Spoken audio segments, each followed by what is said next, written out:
দিশি দিশি রচয়ন্তীং সঞ্চরণ নেত্রলক্ষ্মী বিলসিত কুরলিবি খঞ্জরিতস্য কেলাম হৃদয়ে মধুব মল্লিং বল্লবাধীশ শুনং অখিল গুণ গভীরাং রাধিকাম অর্চয়ামি পিতুরিহ বিশ্বভানুরণ্যভয় প্রশস্তিং জগতি কিল সমস্তে সুষ্ঠু বিস্তারয়ন্তীং ব্রজনিপতি কুমারম খেলয়ন্তীং সখিভি সুরভিনে নিজ পুণ্যে রাধিকাম অর্চয়ামি শঙ্খাপূর্বক নাম গানমতি বিকালবসানি কৃতৌ নিদ্রাহার বিহারকাদি বিজিতৌ চ অত্যন্ত দীনৌ চ যৌ রাধা কৃষ্ণ মুনির স্মৃতির মধুরিমানন্দেন সন্মোহিত বন্দে রূপ সনাতনৌ রঘুযুগৌ শ্রীজীব গোপালকৌ পঞ্চদত্তাত্মকং কৃষ্ণং ভক্তরূপস্বরূপকং ভক্ত অবতারং ভক্তাখ্যং নমামি ভক্ত শক্তিকং। জয় শ্রীকৃষ্ণ চৈতন্য প্রভু নিত্যানন্দ শ্রী অদ্বৈত গদাধর শিবাসাদি গৌর ভক্তবৃন্দ। হরে কৃষ্ণ কৃষ্ণ কৃষ্ণ হরে হরে হরে রাম রাম রাম হরে হরে। নিতাই গৌর সীতানাথ প্রেমানন্দে হরি হরি বল। নিতাই গৌর সীতানাথ প্রেমানন্দে হরি হরি বল। নিতাই গৌর সীতানাথ প্রেমানন্দে হরি হরি বল। सर्वाग्रे परम आराध्यतम श्री श्री गौरी गुरुवर्य श्रीपाद पद्मे अहित की कृपा भिक्षा करे आज আমরা पूर्व मेदिनीपुर तमलुक थानार अंतर्गत रानीचक ग्रामे ब्रह्मानंद प्रभु अर्थात बनमाली प्रभु बासभवने तार धर्मपत्नी छंदा दासी तथा चंद्रावली दासी शुभ आह्वाने ग्रामवासीদের पूर्ण सहयोगिताय आज सान्ध्यकालीन अधिवेशने किछु भक्त भगवानेर कथा कीर्तन मुखे श्रवण करे निज आत्मशोधन करवार प्रयास करछि मात्र। आजके এই शुभ सन्ध्याय আমরা भगवानेर दिव्य बाणी श्रवण करवार सौभाग्य पेয়েছি। भगवानेर कथा श्रवणेई मानव जीवनेर सर्वश्रेष्ठतम कर्तव्य। मानव जीवन लाभ करार परे यदि भगवानेर संगे संयोग ना रखा जाए ताहले सेई जीवनटी अधन्य थेके जाए। मानव जीवनेर मूल कर्तव्य अनेक मानुषई जाने ना। मानव जन्म आमरा पेয়েছি বটে, কিন্তু मानव जन्मेर मूल कर्तव्य हलो हरिर संगे संयोग स्थापन करा। कि रकम हरिर संगे कि आमादेर संयोग छिलो ना? हरिर संगे संयोग छिलो, हरिर संगे संयोग आछे, हरिर संगे संयोग थाकबे। किन्तु दुर्भाग्य कोथाय हरिर संगे आमादेर नित्य सम्बन्ध थाकलेও আমরা সেই সম্বন্ধটাকে ভুলে গেছি। এটাই হলো আমাদের বিপদের শুরু। এটাই হলো এখান থেকেই আমাদের জীবন যন্ত্রণা শুরু। এখান থেকেই আমাদের জন্ম মৃত্যু মালার ভ্রমণ শুরু। এখান থেকেই আমাদের দুঃখই দুঃখ। এই জন্য ভগবান এত দয়াময় এত করুণাময়। একটু ঘটনাটা আপনারা খুব মন দিয়ে শুনবেন, তাহলে বুঝতে পারবেন বিষয়টা কি। কেন আজকের এই হরি কথার আয়োজন, কেন এত কিছু প্রসাদের আয়োজন, এত কিছু প্যান্ডেল বাঁধবার কি দরকার? শুধু একটু কথা শুনবার জন্য, ভগবানের একটু কথা শুনবার জন্য ব্যবস্থাপনা। একটা জিনিস আজকের আপনাদের কাছে একটু গল্পের ছলে বলি, তাহলে আপনাদেরকে বুঝতে সুবিধা হবে। খুব মন দিয়ে শুনবেন। যে কদিন দেহে প্রাণ আছে আমরা জানি না, কদিন আমার দেহে প্রাণ থাকবে এটা আমরা জানি না। কথাটা সত্য কি? সবাই জানি। মরবো আমরা সবাই জানি, কিন্তু কবে মরবো তারিখটা কেউ জানে না।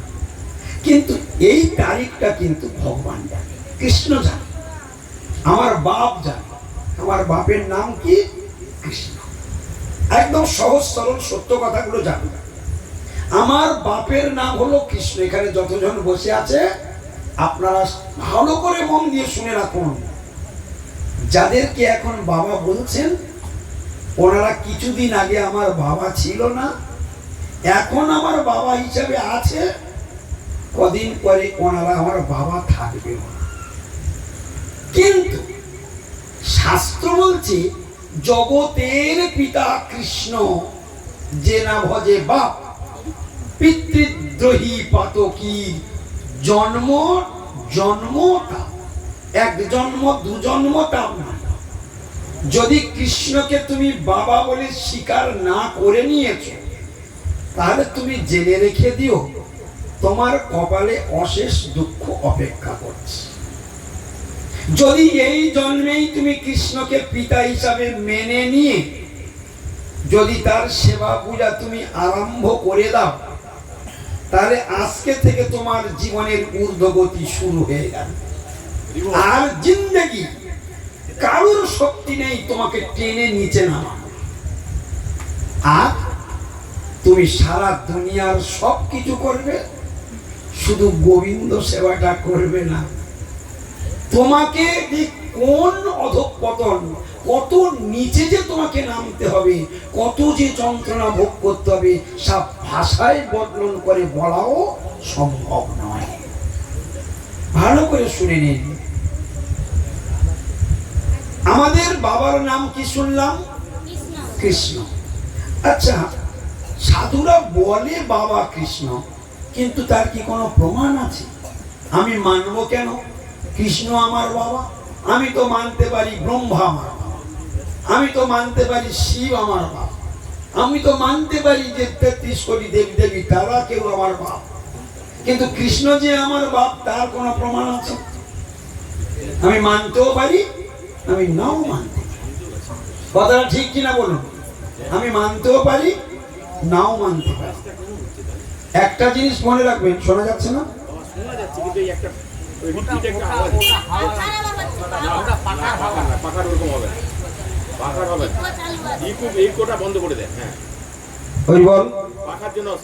হরে কৃষ্ণ। দেখো তো ঘর ঘর হচ্ছে কিনা।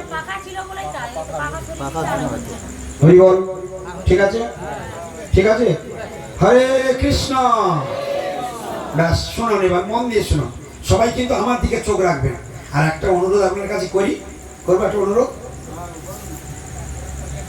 আমি যতক্ষণ হরি কথা বলবো আপনারা দয়া করে আর অন্যদিকে ঘাড় ধরাবেন না, আর অন্যদিকে তাকাবেন না।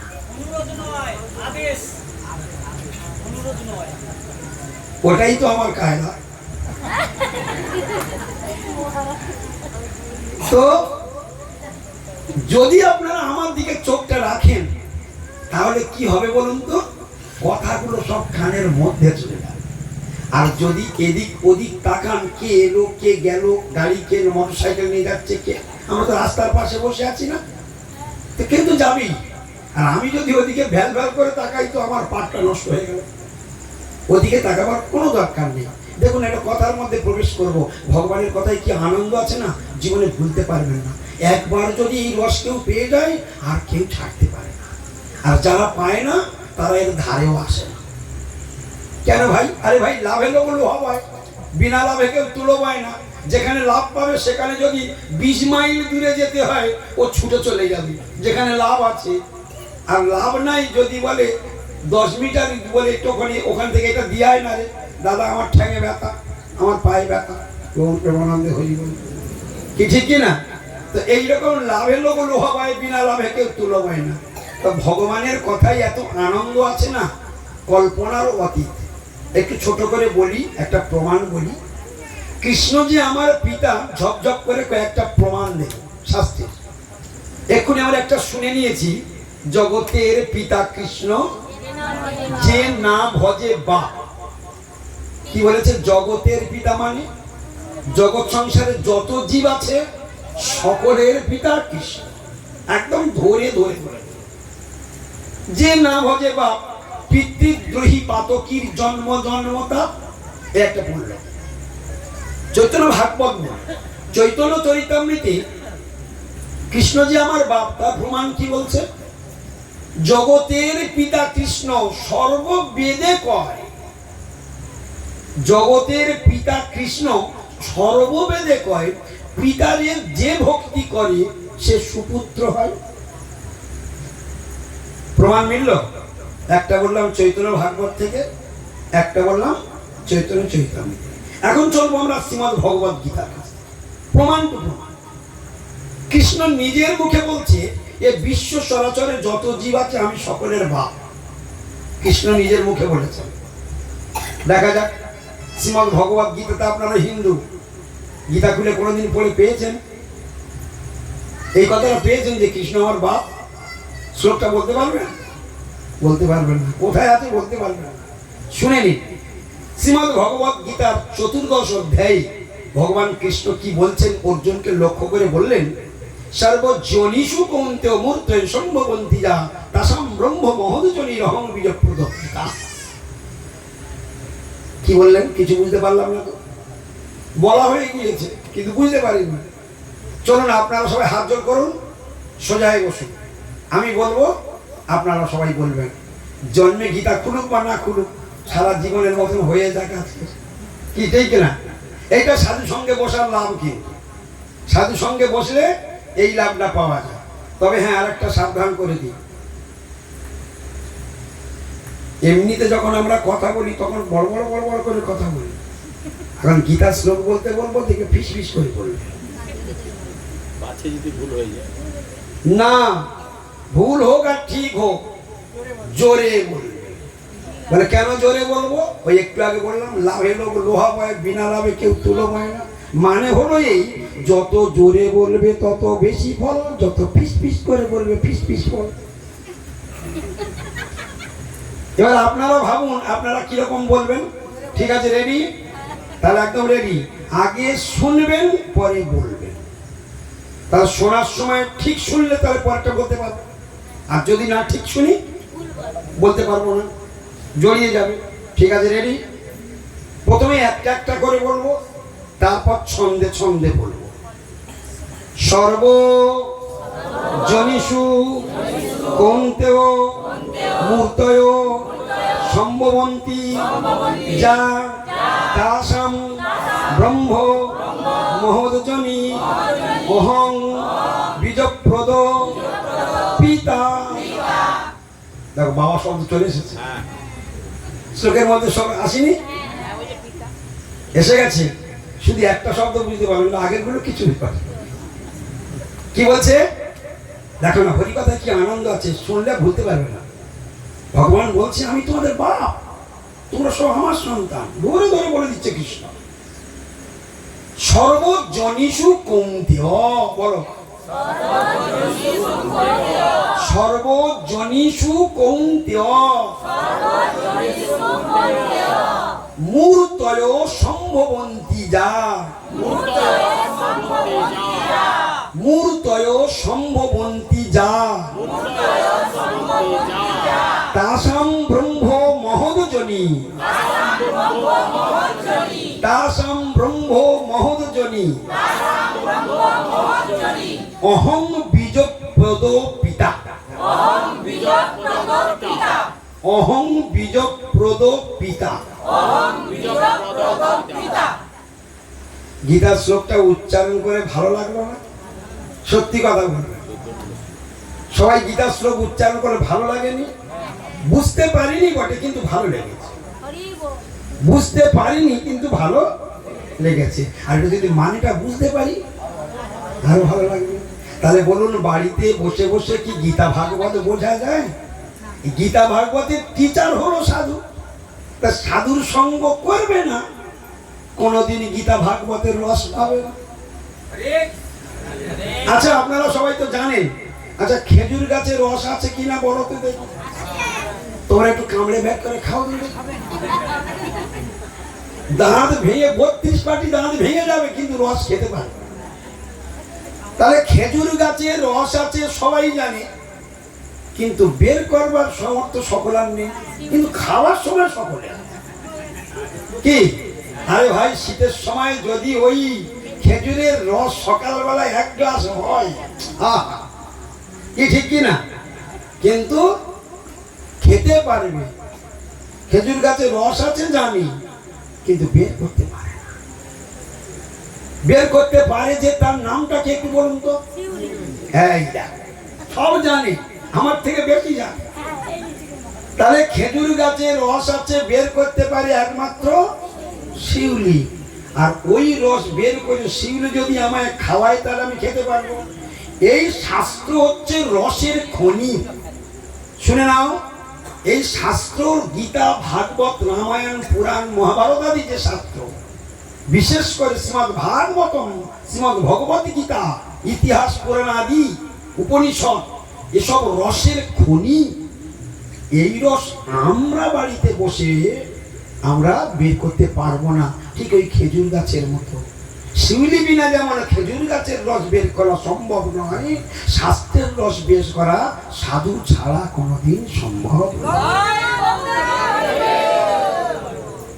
বোঝা গেল কি? এখন গীতা শ্লোকটা শুনেছি বটে, বলেছি বটে, কিন্তু মানে এখনো বুঝি নাই। তাহলে চলুন এখন মানে ভাঙা যাক। হ্যাঁ, আমি সবসময় একটু তত্ত্ব কথা বলি। তত্ত্বের মধ্যে যা টেস্ট আছে ওটা একবার পেয়ে গেলে আর লীলার কথা আর মনে থাকবে না। মনে আরো কিছু জানি, আরো কিছু শিখি, আরো কিছু হোক। তত্ত্ব মানে কি? তত্ত্ব মানে সত্য, তত্ত্ব মানে বাস্তব, তত্ত্ব মানে ইটারনাল, তত্ত্ব মানে সনাতন, তত্ত্ব মানে শাশ্বত, তত্ত্ব মানে নন ম্যাটেরিয়াল, তত্ত্ব মানে ট্রান্সেন্ডেন্টাল, তত্ত্ব মানে কনস্ট্যান্ট, তত্ত্ব মানে ধ্রুবক, তত্ত্ব মানে অপরিবর্তনীয়, তত্ত্ব মানে যা ছিল, যা আছে, যা থাকবে, তার নামই হলো তত্ত্ব।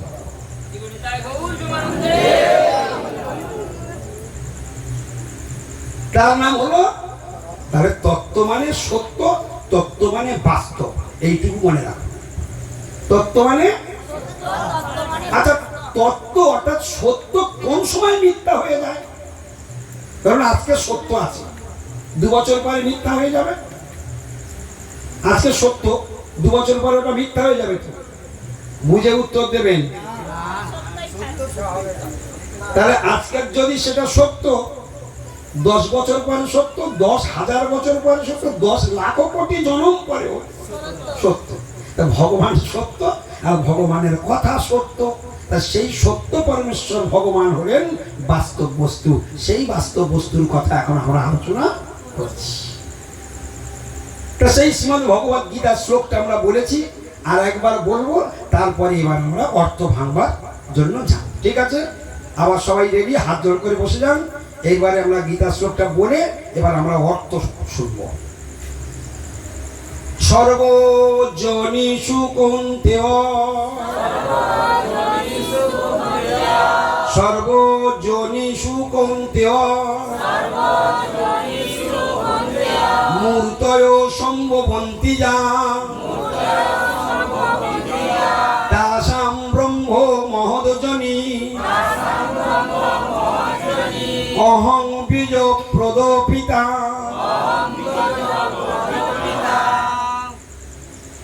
এইবার মানে ভাঙবো। এক একটা শ্লোকের 4-4টি চরণ। এই যে মানেটা ভেঙে দেবো, পরে কিন্তু আমি এর উপর প্রশ্ন করব। যেটা ভেঙে দেবো, যেটা বুঝিয়ে দেবো, ওইটার উপরে ফের প্রশ্ন করব, উত্তরটা আপনাদেরই দিতে হবে। তাহলে বোঝা যাবে কে শুনেছে, কে শোনে না। তাহলে এক্ষুনি পরীক্ষা হবে, এক্ষুনি পরীক্ষা নেওয়া হবে। ঠিক আছে? এখনই শেখানো হবে, এখনই পরীক্ষা নেওয়া হবে। তাহলে রেডি? এখন প্রথম বলছে সর্বজনীষু কৌন্তেয়। কৌন্তেয় মানে হে কুন্তি পুত্র। ভগবান শ্রীকৃষ্ণ অর্জুনকে বলছে হে কৌন্তেয়। কৌন্তেয় মানে কুন্তির পুত্রকে কৌন্তেয় বলা হয়। সর্বজনীষু মানে আমরা সাধু শাস্ত্র মুখে শুনেছি 84 লক্ষ জন। কত শুনেছি? এই শব্দ আমরা শুনেছি কিনা বলুন? তো এখানে কৃষ্ণ বললেন 84 লক্ষ জনই না বলে বললেন সর্বজনীষু কৌন্তেয়, হে কুন্তি পুত্র। এই বিশ্ব সংসারে ব্রহ্মার দ্বারা আমি যে 84 লক্ষ জনি সৃষ্টি করেছি, সেই সব জনিগুলি সর্বজনীষু কৌন্তেয় মূর্তয় সম্ভবন্তি যা। মূর্তয় সম্ভবন্তি যা। আমি যতবার বলবো মনে মনে পটপট বলে নেব। মূর্তয় সম্ভবন্তী যা। মূর্তয় মানে মূর্তিগুলি, সম্ভবতী মানে জন্মগ্রহণ করে। মূর্তিগুলি জন্মগ্রহণ করে মানে যেসব মূর্তিগুলি জন্মগ্রহণ করে সর্বজনী থেকে। বোঝা যাচ্ছে? তাহলে প্রত্যেক জনিতে যে পশুর বাচ্চা পশু, ছাগলের বাচ্চা ছাগল, ইঁদুরের বাচ্চা ইঁদুর, টিকটিকির বাচ্চা টিকটিকি, মানুষের বাচ্চা মানুষ, দেবতার বাচ্চা দেবতা, সর্বজনীষু কৌন্তেয় মূর্তয়। মূর্তয় মানে মূর্তি, ছাগলের পেটে ছাগলের বাচ্চা, মূর্তয় সম্ভবন্তী যা তাসাম ব্রহ্ম মহোদজনী।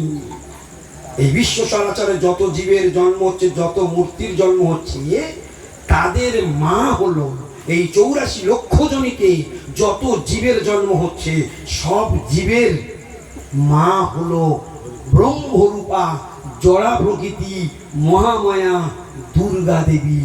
অহং বীজপ্রদ পিতা। অহং মানে আমি, বীজপ্রদ মানে বীজ প্রদানকারী, পিতা মানে বাবা। তাহলে বাবা কে আর মা কে? মা হলো দুর্গা দেবী আর বাবা হলো কৃষ্ণ। কোথা থেকে শুনলাম? শ্রীমদ্ ভগবদ গীতাতে। তাহলে আমরা হিন্দু সমাজে জন্মগ্রহণ করে আমরা আজও জানতেই পারলাম না যে কৃষ্ণ আমার বাপ। এটা সৌভাগ্যের পরিচয় না দুর্ভাগ্যের পরিচয়? এর থেকে বড় দুর্ভাগ্য আর নেই। আমি নিজের পিতাকে জানতেই পারলাম না। তাহলে পরিষ্কার জানা গেল যে ব্রহ্মরূপা জড়া প্রকৃতি মহামায়া দুর্গা দেবী আমাদের মা আর কৃষ্ণ আমাদের বাপ। মায়ের থেকে কি আসে? মায়ের থেকে শরীর আসে আর পিতার থেকে আত্মা আসে। মায়ের থেকে রক্ত মাংসের শরীর অর্থাৎ পঞ্চভৌতিক শরীর, ক্ষিতীয় তেজ মরুদ্গম দ্বারা তৈরি শরীরটা আসে মায়ের থেকে, আর পিতার থেকে আছে প্রাণটা, জীবাত্মাটা পিতার থেকেই আসে। তাহলে বীজ প্রদান মহামায়া দুর্গা দেবীর গর্ভ আধান করলেন কে? ভগবান। কি রূপে? নারায়ণ স্বরূপে। কি স্বরূপে মহামায়া দুর্গা দেবীর গর্ভ সঞ্চার করলেন? নারায়ণ স্বরূপে। কিভাবে করলেন? দৃষ্টিপাতের মাধ্যমে। সব মনে থাকবে, জীবনে কেউ শোনাবে না এত গভীর গোপন কথা। কে গর্ভ সঞ্চার করেছে? নারায়ণ। ভগবান কৃষ্ণ নারায়ণ স্বরূপে দুর্গা দেবীর গর্ভ সঞ্চার করেছে। প্রশ্ন করব কিন্তু কিভাবে করেছে? দৃষ্টিপাতের মাধ্যমে, যেটা শাস্ত্রের ভাষাতে বলা হয় ইক্ষণ। সবাই বলুন, আবার বলুন। শব্দটা মনে রাখতে পারেন কি দেখুন। যদি ইক্ষণটা মনে রাখতে পারেন তাহলে ইক্ষণ বলবেন, আর যদি না আপনি ইক্ষণ মনে রাখতে পারেন তারপরে দৃষ্টিপাতের মাধ্যমে মনে থাকবে। সব ভেঙে পড়ে দিয়ে যাচ্ছি। ইক্ষণ যদি বলতে পারেন তাহলে ভালো, যদি না বলতে পারেন তাহলে বলবেন দৃষ্টিপাতের মাধ্যমে। ঠিক আছে? সেই মহামায়া দুর্গা দেবী আমাদের মা আর কৃষ্ণ হলো আমাদের বাপ।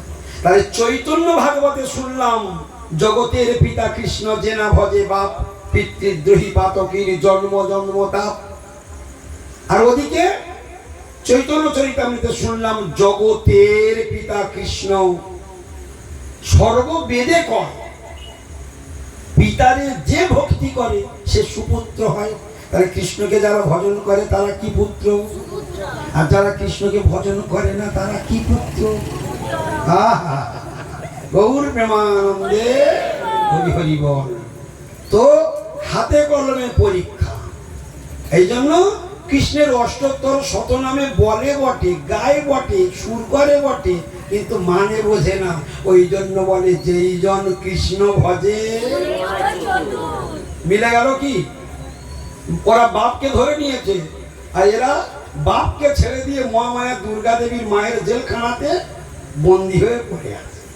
হ্যাঁ, এই জন্য যারা যারা কৃষ্ণ ভজন করবে না মহামায়া দুর্গার বিতারে এই সংসার কারাগারে বন্দি করে সংসারের ঘানি টানাবে। এটা কৃষ্ণ ভগবান মহামায়া দুর্গা দেবীকে আদেশ দিয়ে রেখেছে। কি বলেছে?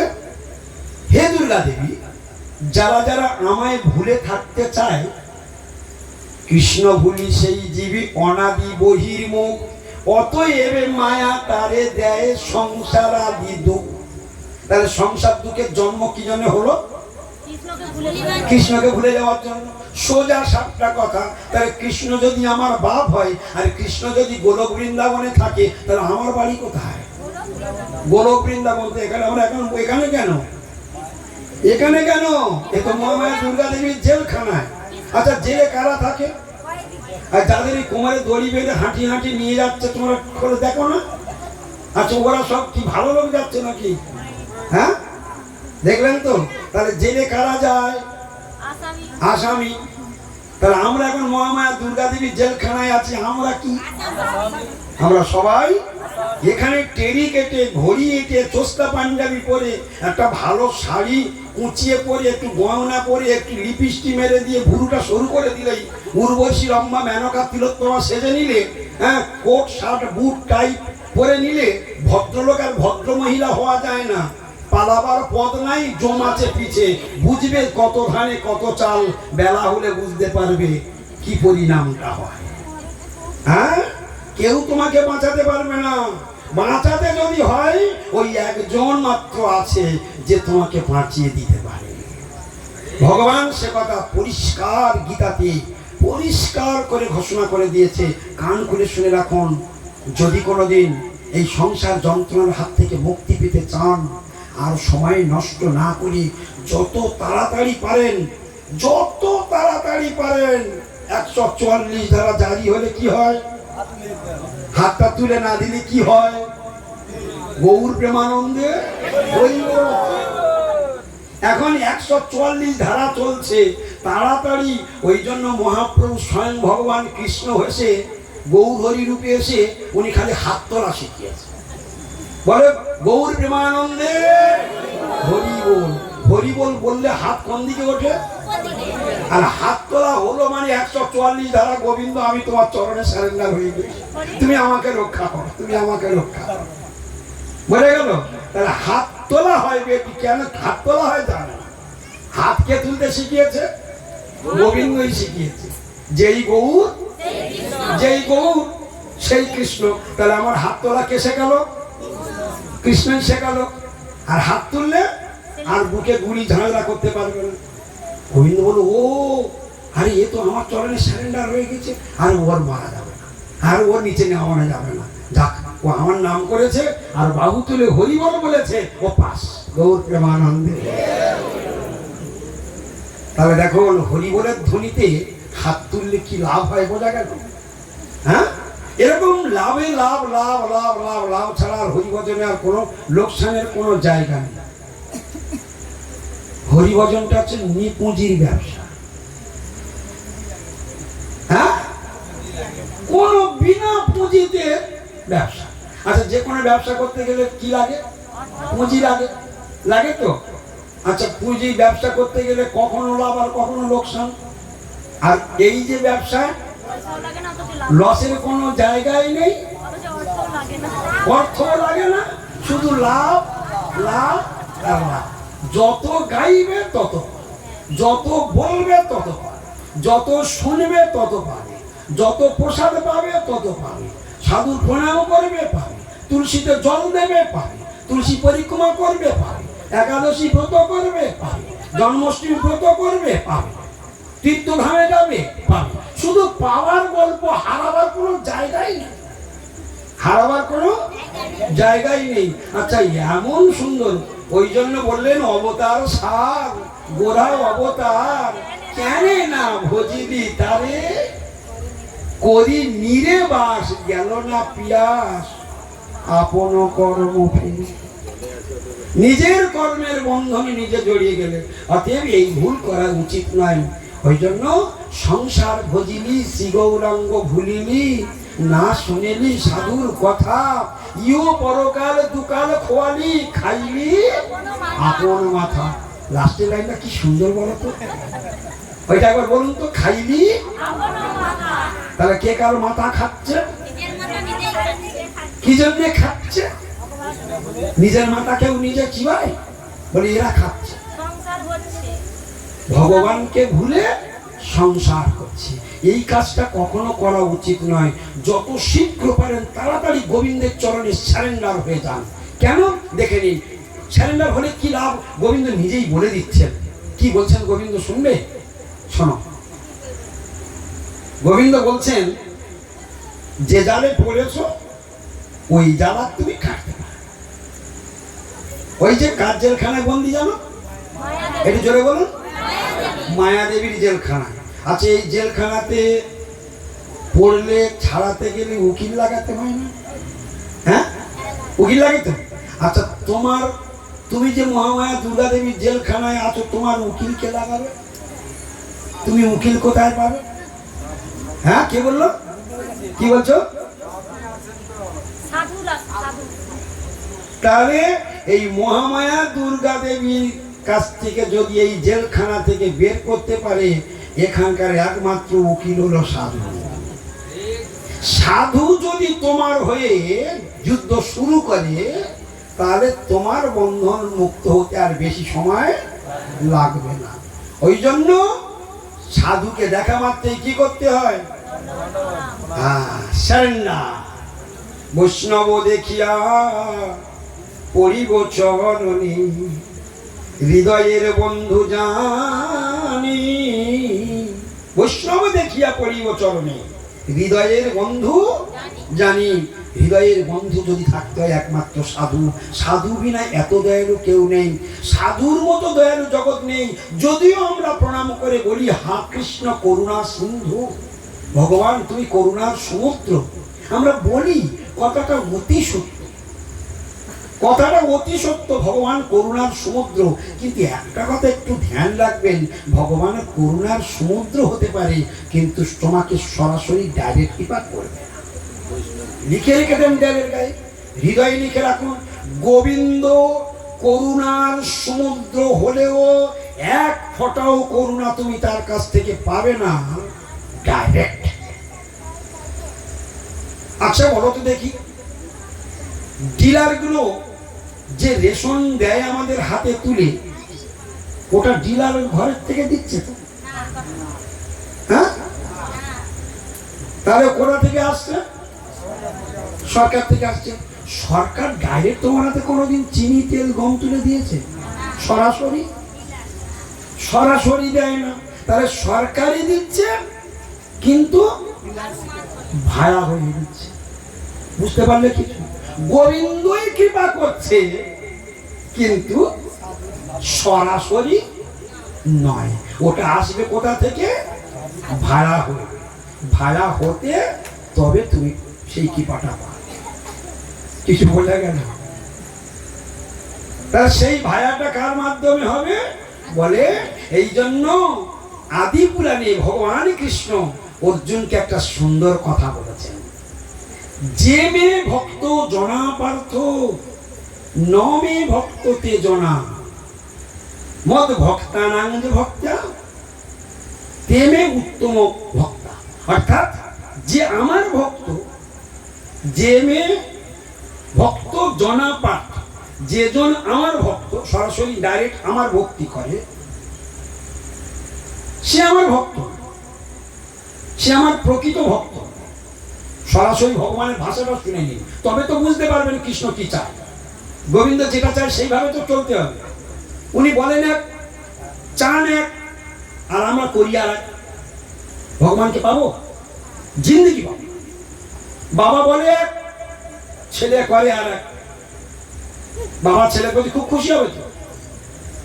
কি খুশি হবে? আর যে ছেলেটা বাবা যা বলে, মা যা বলে, তার বাইরে একটি পাও ফেলে, সে কি কার প্রিয় হবে? বাবা মার প্রিয় হবে। তা কৃষ্ণ আমাদের যদি বাপ হয়, আর বাবা যেটা বলছে ওটা কোথায়? শাস্ত্রের নির্দেশগুলো কার? বাপের। তা বাবা যেটা নির্দেশ দিচ্ছে ওটা করলেই তো ঝামেলা চলে গেল। কি ঠিক কিনা? তাই আমাদের প্রত্যেকের জানা দরকার, পিতা যেটা বলছেন ওটাই করতে হবে। তাহলে ভগবানের কৃপাটা কিভাবে আসছে? ভায়া হয়ে। কার মাধ্যমে? সাধুর মাধ্যমে। চলুন এখন শ্রীমদ্ ভগবদ গীতাতে ভগবান কি বলেছেন, গোবিন্দের চরণ স্মরণ বিনা তোমার আর উদ্ধার হওয়ার কোনো জায়গা খোলা নেই। সেই কথাটা গোবিন্দ এখন বলছেন, শুনে নাও। কি বলছেন? দৈবী ঈশা গুণময়ী মম মায়া দুরাত্মেনা মামেবাজি প্রপদ্যন্তে মায়ামে কান্তরন্তি। একদম এই যে এখন শ্লোকটি বললাম, এই শ্লোকটি কি জন্য বলছে ভগবান শুনে নেন। আমরা একটু আগে শুনেছি কোন জেলখানায় বন্দি? মায়ের জেলখানায় বন্দি। আচ্ছা, ছাড়া পাওয়ার ইচ্ছা হয় না? জেলখানায় থাকতে ভালো লাগে? হ্যাঁ, জেলখানায় থাকতে ভালো লাগে? জেলখানায় খাওয়া আছে, মাখা আছে, পড়া আছে, সব আছে, কিন্তু মনে শান্তি নাই। আপনারা সবাই খাওয়া মাখা পড়া পাচ্ছেন, সত্যি কথা বলুন, হৃদয় বাড়িতে সংসারে শান্তি পাচ্ছেন? শান্তি আছে? সংসারে খাওয়া মাখা পড়া কিন্তু শান্তি নেই। জেলখানায় আসামিরা খাওয়া মাখা পড়া পায়, কিন্তু মনে তাদের শান্তি নেই। শুধু একটাই তাদের চিন্তা, কি কবে ছাড়া পাবো, কি কবে ছাড়া পাবো। আর তার জন্য শুধু উৎকণ্ঠা। একটু ভালো উকিল লাগাতে পারে না? একটু ভালো উকিল লাগাতে পারে না? আমার বাড়িওয়ালারা কি করছে সব, একটু ভালো উকিল, ওই উকিলটা ছেড়ে ওই উকিলটা সরতে পারছে না, মানে তার টেনশনের শেষ নেই। ঠিক বলছি না ভুল বলছি? তাহলে আছে জেলখানায়, কিন্তু মন বাড়ির দিকে চলে গেছে, কবে ফিরবে। আমাদের প্রত্যেকের বাড়ি, এখানে যারা বসে আছি, আমাদের প্রত্যেকের বাড়ি গোলক বৃন্দাবন। আজকের মহামায়া দুর্গা দেবীর জেলখানায় বন্দী। তাই সাধুর চরণে শরণ নিয়ে নাও, যাদের সাধুর চরণ ধরে নাও, সেই সাধুই তোমাকে এই মহামায়ার বন্ধন থেকে মুক্ত করে তোমাকে সোজা গোলক বৃন্দাবনে পাঠাবে। বলে কিরকম? সেই কথাটাই এই শ্লোকের মধ্যে আছে। আমি বলছি, আপনারা মন দিয়ে শুনুন, পরে আপনারা ফের বলবেন, আপনাদের ফের বলাবো। দৈবী এষা গুণময়ী মম মায়া দুরাত্মা মামেব যে প্রপদ্যন্তে মায়ামেতাং তরন্তিতে। ওই শ্লোকের মধ্যে এই মানেটা লুকিয়ে আছে। কিন্তু দেখো সংস্কৃত শ্লোকে কিচ্ছু বুঝতে পারলাম না, কিচ্ছু বুঝতে পারলাম না। তাহলে গীতা বাড়িতে বসে পড়ে নেওয়া যাবে? হ্যাঁ, আমি তো গীতা শ্লোক বলছি। হিন্দুদের একদম অমৃত গ্রন্থ হচ্ছে গীতা। দৈবী হি এষা গুণময়ী, বলো দেখি। দৈবী হি এষা গুণময়ী মম মায়া দুরত্তয়া মম মায়া দুরত্তয়া মামেব যে প্রপদ্যন্তে মামেব যে প্রপদ্যন্তে মায়ামেতাং তরন্তিতে মায়ামেতাং তরন্তিতে। আজকে যাই হোক, গীতা শ্লোকগুলো উচ্চারণ হচ্ছে বাড়িতে ক্লিয়ার না হলে হয়ে তো গেল, চিত্রগুপ্তের খাতায় তো নোট হয়ে গেল। একদিন তো সেখানে যেতে হবে, দেখা করতে যেতে হবে না? এত সুন্দর পাপ করছি জানি, একটু সেখানে গিয়ে দেখা করতে হবে না? এখানে যারা যারা পাপ করে তাদের নরকের জমি তাদের নামে রেকর্ড হয়ে গিয়েছে, আর আলাদা করে রেকর্ড করতে হবে না, অটোমেটিক রেকর্ড হয়ে যাচ্ছে। ডিজিটাল রেকর্ড, ডিজিটাল রেকর্ড বোঝেন? হ্যাঁ, অনলাইনে হয়ে যাচ্ছে। তুমি এখানে পাপ করবে, ওখানে তোমার নামে জমি রেকর্ড হয়ে যাবে, অটোমেটিক রেকর্ড। তোমার আলাদা করে জায়গা খুঁজে নিতে হবে। যমরাজ রেখে দিয়েছে, তুমি কবে আসবে এসো, তোমার জন্য আমি রেডি করে রেখেছি। হ্যাঁ, ঘুঘু দেখেছো, ফাঁদ দেখোনি? মারের আগে ভূত ভাগে, সাবধান করে দিয়েছে শাস্ত্র, পালাবার পথ নাই। সব জানে, আমার থেকে বেশি জানে, কিন্তু কাজের বেলা করে। পালাবার পথ নাই, তাহলে জম তোমায় ছাড়বে না। হ্যাঁ, জম তোমায় ছাড়বে না। কিন্তু আজকের দিনের এই সন্ধ্যাবেলার এই যে গীতার পাঠ শোনা, গীতার শ্লোক উচ্চারণ করা, এই যে মনোযোগ দিয়ে শোনা, এর ফলটাও চিত্রগুপ্তের খাতায় নোট হয়ে যাচ্ছে। তাহলে খারাপটা করলে যেমন নোটটা হয়, আবার ভালোটাও করছি সেটাও তো নোট হচ্ছে। এটা কি আমাদের ভাগ্য নয়? আজকে কি বলেন, ভাগ্য নয় এটা? তাহলে এর ফলটাও তো পাবো। তার শ্লোক উচ্চারণ করেছেন, আর একবার বলাবো, তারপরে এই শ্লোকের মানে ভাঙবো। এই শ্লোকে কি জন্য ভাঙা, কি শ্লোক, এই শ্লোকটা কেন উচ্চারণ করা হয়েছিল বলতে পারবেন? না, তুমি বলো কি বলছে? মায়ার কারাগারে যে আমরা পড়ে আছি, কিভাবে আমরা মুক্ত হতে পারবো, কিভাবে জেলখানা থেকে বেরোতে পারবো, তার শ্লোক। এবার বুঝতে পেরেছো? এখন এই শ্লোকটা কেন, আচ্ছা জেলখানায় এতক্ষণ ধরে তার উকিলের উদাহরণটা কেন দিলাম আমি? মানে জেলখানায় যিনি আছেন ওনার মন কোথায় পড়ে আছে, কবে বাড়ি ফিরবে। আর আমরা দুর্গা দেবীর জেলখানায় আছি, আমরা আসল বাড়ি গোলক বৃন্দাবনে কবে ফিরে যাব। তো এই ফিরে যাওয়ার জন্য উকিল লাগাতে হবে। সেই উকিলটা কিভাবে লাগাতে হবে গোবিন্দ অর্জুনকে বলে দিয়েছে। এখন সেই গোপন কায়দাটা এখন আমরা শিখব। কি বোঝাতে পারলাম? এই কায়দাটা কে বলে দিয়েছে? গোবিন্দ অর্জুনকে গল্প করছে, জানো অর্জুন, মন দিয়ে শোনো। গোবিন্দ অর্জুনকে বলছে, জানো অর্জুন, এই মায়াদেবীর জেলখানায় যারা যারা বন্দী হয়ে আছে না, এরা কি করে ছাড়া পাবে জানো, কি করলে ছাড়া পাবে জানো, সেই কথাটাই বলছে। আচ্ছা ওই কথাটা আমি শুনতে ইচ্ছা করছে না? হ্যাঁ, গোবিন্দ অর্জুনকে বলেছে এরা কি করলে ছাড়া পাবে, সেই গোপন কথাটা বলছে। আর আজকে সেই গোপন কথাটা এই সবার মাঝখানে হাটে হাঁড়ি ভেঙে দিলাম। হাটে হাঁড়ি ভাঙা বোঝো? এই যে হাটে হাঁড়ি ভাঙা মানে কি? গোপন কথা কোথায় ফাঁস করে দেওয়া? সবার কাছে, যেখানে বহু লোক আছে সেইখানে গোপন কথাটা বলে দেওয়া মানে হাটে হাঁড়ি ভেঙে দেওয়া। তা গোবিন্দ আমার হাটে হাঁড়ি ভেঙে দিলেন, গোপনে বলেছিলেন অর্জুনকে, কিন্তু সেটা আজকে জনসমক্ষে সকালে জেনে ফেলছে। কি বলছে দেখো, শ্লোকটা একবার বলো তাহলে, সবাই আপনারা বলবেন, ঠিক আছে? দৈবী হিয়েষা গুণময়ী, দৈবী হিয়েষা গুণময়ী, মম মায়া দুরত্তয়া, মামেব যে প্রপদ্যন্তে, মায়ামেতাং তরন্তি তে। কি বললো কথাটি? এবার শ্লোকটার মানে ভাঙবো, ঠিক আছে? বলছে ভগবান কৃষ্ণ অর্জুনকে বলছে, জানো অর্জুন, এই যে জীব দুষ্টামি করলো, আমাকে ভুলে গেল, যার জন্য ওরা মা দুর্গা দেবীর জেলখানায় বন্দী হলো। এই যে জেলখানায় বন্দী হয়েছে, আমার এই মহামায়া দুর্গা দেবী বড় সাংঘাতিক, বড় ডেঞ্জারাস। এর হাত থেকে কেউ সহজে মুক্তি পায় না। দৈবী হিয়েষা গুণময়ী, গুণময়ী মহামায়া দুর্গা দেবীর আর এক নাম হলো গুণময়ী। মনে রাখবে, কি বললাম? মহামায়া দুর্গা দেবীর আর এক নাম কি? গুণময়ী। তা গুণময়ী তার নাম হলো কেন? রূপবতী কাকে বলা হয়? যার রূপ আছে। ধনবান কারে বলা হয়? বিদ্যাবান কারে বলা হয়? যার বিদ্যা আছে। জ্ঞানবান কার বলা হয়? তা গুণময়ী কার বলা হয়? যার গুণ আছে। কি গুণ আছে দুর্গা দেবীর সেটা কি জানি এখন? দুর্গা দেবীর তিনটি গুণ আছে, মনে থাকবে? তিনটি গুণ। প্রশ্ন করবো একটু পরে, জিজ্ঞাসা করবো দুর্গা দেবীর কটা গুণ, কি কি, কে বলতে পারবে হাত তোলো, তখন এই রকম চিন্তা। তাহলে এখনই ফের পরীক্ষা হবে। কেন দুর্গা দেবীর নাম গুণময়ী? তার গুণ আছে বলে তিনি গুণময়ী। কটা গুণ আছে? জোরে বলো। তিনটা। এবারে বলবো কি কি। তিনটা গুণ হলো সত্য, রজ, তম।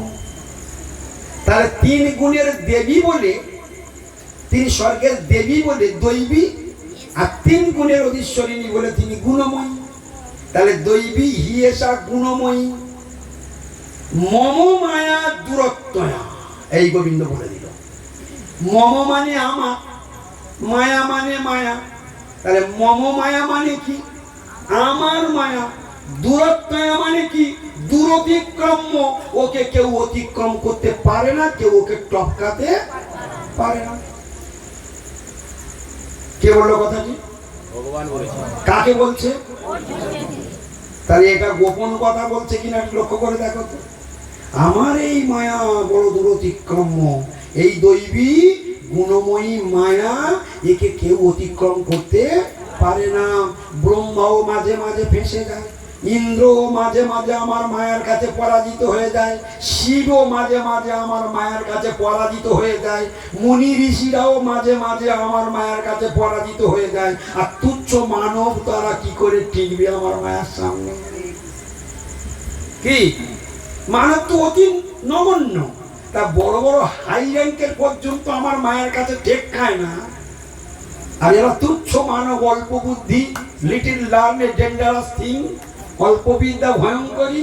এরা যদি একটু শাস্ত্র বা একটু কিছু জানে, এরা যে জেলা পানো লাভায়, মনে হচ্ছে এর মতন লোক আর জগতে। হ্যাঁ, আপনারা দেখেছেন এইসব লোক একটুখানি একটু ধন হলে কি করে, একটু রূপ বেশি হলে কি করে? যার একটু রূপ বেশি সে কি করে তোমরা বুঝতে পারছো? এই যার যার রূপ আছে কি করে দেখেছো? আয়নার সামনে কি করে দেখেছো? হ্যাঁ, ওরে বাপ রে বাপ, হ্যাঁ আমার মানে বিশ্ব সুন্দরী হয়ে গেল বলে কথা নেই। আর ভগবান বলছেন, আরে মূর্খ, আমার মতো রূপে বিশ্ব চলাচলের কারণ নেই। আমার এত রূপ, আমি রূপের খনি। গোবিন্দ বলছে আমি রূপের খনি, আমার অহংকার নেই। আর আমার কোন বিভূতি আমি তোমাকে দিয়েছি, তুমি রুচির মতো বলছো। ওই জন্য ভগবান সব সহ্য করে। ভগবান বলছে বিশ্ব চলাচল সব আমি সৃষ্টি করেছি, তাহলে টোটাল প্রোভাইডার আমি, সব সম্পত্তির মালিক আমি। আমি তোমার কাছে ছিটে ফোঁটা রেখেছি, তোমার নয়, আমি তোমার কাছে রেখেছি। যে কোনো মুহূর্তে ঘাড় ধরে বাড়ি থেকে বের করে দেবো, কি ঠিক কিনা? তুমি এমন মূর্খ, সব আমার, সব আমার, কুকুরের মতো ঘেউ ঘেউ করছে আমার। আরে তুমি কার? হ্যাঁ, তুমি যতবার আমার বলছো ততবার তোমার জন্য এই মিথ্যা কথা বলার জন্য তোমার সাজা তৈরি হচ্ছে। তোমার সাজা তৈরি হচ্ছে। মিথ্যা কথা বললে পাপ হয় না পুণ্য হয়? তো তুমি কোন লজ্জায় বললে আমার? তোমার লজ্জা করে না? তুমি যখন মায়ের গর্ভে থেকে ভূমিষ্ঠ হয়েছিল, তোমার পরনের বসনটাও ছিল না? আমার যেদিন তুমি চিতায় উঠবে সেদিন তোমার পরনে বসনটাও থাকবে না, মাঝখান থেকে উড়ে এসে জুড়ে বসলে আর কিছু নিয়ে একটু নাড়ানাড়ি করলে সব তোমার হয়ে গেল। কি বিষম মায়া! কথাগুলো বুঝতে পারছেন কিনা? একটা দানা, একটা ধুলি কোনো পর্যন্ত এখানে আমাদের নয়। এই সব কিছুর মালিককে কৃষ্ণ, যিনি সৃষ্টি করেছেন তিনি মালিক। ভগবান সরাসরি এসব ভগবানের কথাগুলো শুনলে তবে তো ভগবানকে ভালোবাসতে ইচ্ছা করবে। এ সাধু কি এমনি এমনি হচ্ছিল? আজ থেকে 30 বছর আগে ফিরে যান, রাস্তাঘাটে পথে মাঠে একটা সাধু দেখা যেত না। সাধু ছিল খুব বিরল। আর দু একটা যা সাধু ছিল, জাঁদের সাধু ছিল, কি ঠিক কিনা? আর এখন রাস্তাঘাটে পথে মাঠে ট্রেনে ট্রামে বাসে যেখানে যাবে সাধু এখন কিলবিল কিলবিল করছে। মানে কি? আর এরা সাধু বাড়ছে মানে নিরামিষ খাচ্ছে, সাধু বাড়ছে মানে গুরুচরণ আশ্রয় করছে। তাহলে আমরা তো এখন আগাতে পারিনি, ওরা তো আগিয়ে চলে যাচ্ছে। তাহলে ওরা না জেনে আগাচ্ছে না জেনে আগাচ্ছে? লাভে লোক লোহা বয়, বিনা লাভে কেউ। তাহলে নিশ্চয়ই ওরা এই আমরা মাছ মাংস খাবার লোক আমার আছে, ওদেরও মাছ মাংস খাবার লোক ছিল। নিজেকে জিজ্ঞাসা করবো, আমার তো লোক আছে, আমি তাকে ছাড়তেই পারছি না, কি ঠিক না ভুল? তাহলে ওরা ছেড়েছে, তাহলে আমার থেকে ও ভালো না খারাপ? ও তো লোকটা কন্ট্রোল করতে পেরেছে, আমি এখনো পারিনি। তাহলে ওকে আমার প্রণাম করা উচিত না নিন্দা করা উচিত? ওকে আমার প্রণাম করা উচিত। ওকে প্রণাম করলে বলো না আমার লাভ, ও আগিয়েছে, ও ভগবানের ভজন করছে, ও ফল পাচ্ছে। আমি ওর প্রণাম করলে ওর থেকে পচা বেটা যে আমি ভালো, আমি পার পেয়ে যাবো, ও উঠবে মানে। তাহলে সাধুকে প্রণাম করলে শুধু লাভ হয়, যে প্রণাম করে তার লাভ হয়, আর যে প্রণাম নেয় তার লোকসান হয়। তাহলে সাধুকে প্রণাম করলে লাভ না লোকসান? হ্যাঁ, তাহলে আমি কিচ্ছু করতে পারি না, আমি ওদেরকে প্রণাম করলেই আমার লাভ হয়ে যায়। ওদের কাছে একটা আশীর্বাদ, ওদের আশীর্বাদ দেওয়ার শক্তি আছে। যার ধন আছে সেই তো দান করতে পারে, যার ধন নেই সে কি করে দান করবে? তা সাধুদের কি বল আছে? বলে সাধুদের কাছে দৈব বল আছে। ওই দৈব বল আছে বলে আশীর্বাদটা ফলে যায়। কিছু বলে যাচ্ছে না? দৈব বল আছে সাধুদের কাছে। কি বল আছে? যে ভগবানের আরাধনা করে তার দৈব বল বাড়ে। মুনি ঋষিদের কথায়, তৎকালীন দিন ব্রাহ্মণদের কথায় আগুন জ্বলে উঠতো। কেন আগুন জ্বলে উঠতো? যা অভিশাপ দিত লেগে যেত, যা আশীর্বাদ দিত লেগে দিত। আর এখন যদি পইতে তুলে 1400 বার অভিশাপ দেয় একটু কাজ হয় কেন? মানে কি ব্রাহ্মণের ব্রহ্মত্ব তো নষ্ট হয়ে গিয়েছে, নেই তো। তা বেকার মুখের গুলি ছুটিয়ে কি লাভ হবে? হ্যাঁ, ব্রহ্মত্ব, ব্রাহ্মণের 9টা গুণ আছে। সেই 9টা গুণ যার মধ্যে থাকবে তার মুখের কথা কাজ হয়ে যাবে। সে ব্রাহ্মণের 9টা গুণ কি জানেন? হ্যাঁ হ্যাঁ না, শ্রীমদ্ ভগবদ গীতার 8ম অধ্যায় 42 নম্বর শ্লোক, কারো কাছে থাকলে খুঁজে বের কর। হ্যাঁ, শ্লোকের মুখটা মনে আসছে না, যদি মনে আসে ফের বলে দিচ্ছি, তাও নাম্বারটা বলে দিলাম, খুললে এক্ষুনি পেয়ে যাবে। মনে পড়ে গেছে। সমোদমস্তপ শৌচং খান্তিরাজ্যময় বচ জ্ঞানম বিজ্ঞান নাস্তিকম ব্রহ্মকর্ম স্বভাবম। এই কথা প্রসঙ্গে এসে গেল। দৈব বল এত বড় বল, কি বল বললাম? তার তৎকালীন দিনে ব্রাহ্মণরা কি বলে বলে আনছিল? দৈব বল বলে। সাধু মনি ঋষিগণ তারা সব দৈব বলে বলে আনছিল। আর আজকে যারা হরি ভজন করছে, হরির সঙ্গে যারা যারা জুড়ে আছে, এরা সব দৈব বলে বলিয়ান। বলে কে কিরকম দৈব বলে বলিয়ান? যে বলে যে যতটুকু ভজন করে সে ততটুকু দৈব বলে বলিয়ান, যে যতটুকু সারেন্ডার হয়েছে সে ততটুকু বলে বলিয়ান, যার যত নিষ্ঠা সে তত বলে বলিয়ান, যে যত ভক্তি যার হৃদয়ে সে তত বড় বলিয়ান। কিছু বোঝাতে পারলাম? সমান নয় সকল, যে যেমন আগিয়েছে তার সেরকম দৈব। আমি সেই রকম প্রণাম করলে তার সঙ্গে সেই রকম ফল প্রাপ্তি হব, কিন্তু লজ নেই। প্রণাম করলেই পাবো। বহু প্রেমানন্দে। এছাড়াও আরো অনেক কথা আছে, এখন আর বলা যাচ্ছে না, যেটা বলছি সেটা শেষ করি। তাহলে দৈবী হিয়েসা গুণময়ী মম মায়া দুরাত্মা। অর্জুনকে বললেন, জানো অর্জুন, আমার মায়া দূরতিক্রম্য। এই দৈবী গুণময়ী। কেন তিনি দৈবী? তিনি স্বর্গের দেবী। তিনি গুণময়ী কেন? 3টে গুণের অধীশ্বরিণী, তাই তিনি গুণময়ী। আর মম মায়া ধরে ধরে বলে দিল, মম মায়া মানে আমার মায়া, দূরত্বয়া মানে একদম পুরো শ্লোক ধরে শব্দগুলো ছাড়িয়ে দিচ্ছি। দূরত্বয়া মানে দূরতিক্রম্য। মানে কি? দূরতিক্রম মানে যাকে সহজে অতিক্রম করা বা টপকানো যায় না, যাহার থেকে সহজে ছাড়া পাওয়া যায় না, এর নাম দূরত্ব। বুঝতে কারো অসুবিধা হলো? তাহলে মহামায়ার হাত থেকে ছাড়া কারোর নেই, কারোর ছাড়া পাওয়ার পায়নি। কিন্তু এইবার গোবিন্দ একটা গোপন কথা বললেন, যেটাকে বলছেন হাতে হাঁড়ি ভাঙা, সেইটা এবার বলবো। গোবিন্দ বললেন, এইবার বলছে, সবাই রেডি, আমার দিকে তাকাও।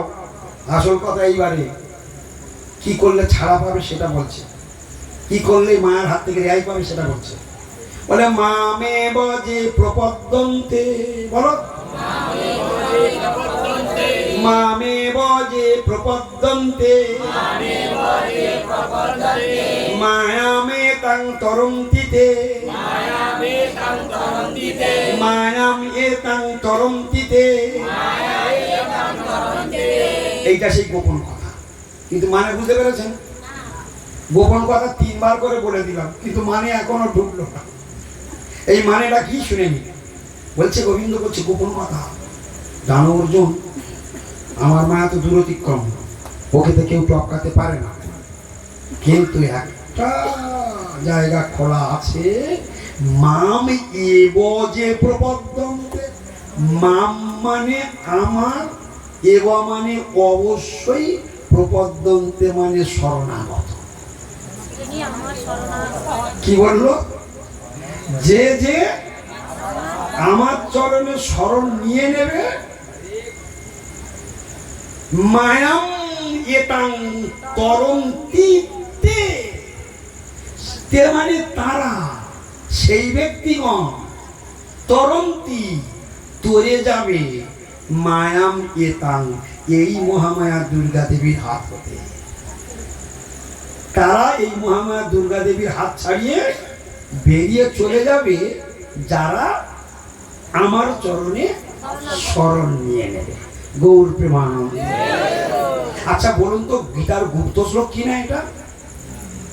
গুপ্ত শ্লোক কিনা বলুন? খুব গোপন শ্লোক না এটা? এটা হচ্ছে গীতার সারমর্মের মেন। আমি যে শ্লোকটা বলছি আপনাদের, এসব সারমর্ম আপনারা খুঁজে বের করতে পারবেন না। আমার তো আজকে এই যে আজকে আপনাদের সামনে কথা বলছি, এই তো দীর্ঘ 40 বছরের অভিজ্ঞতা।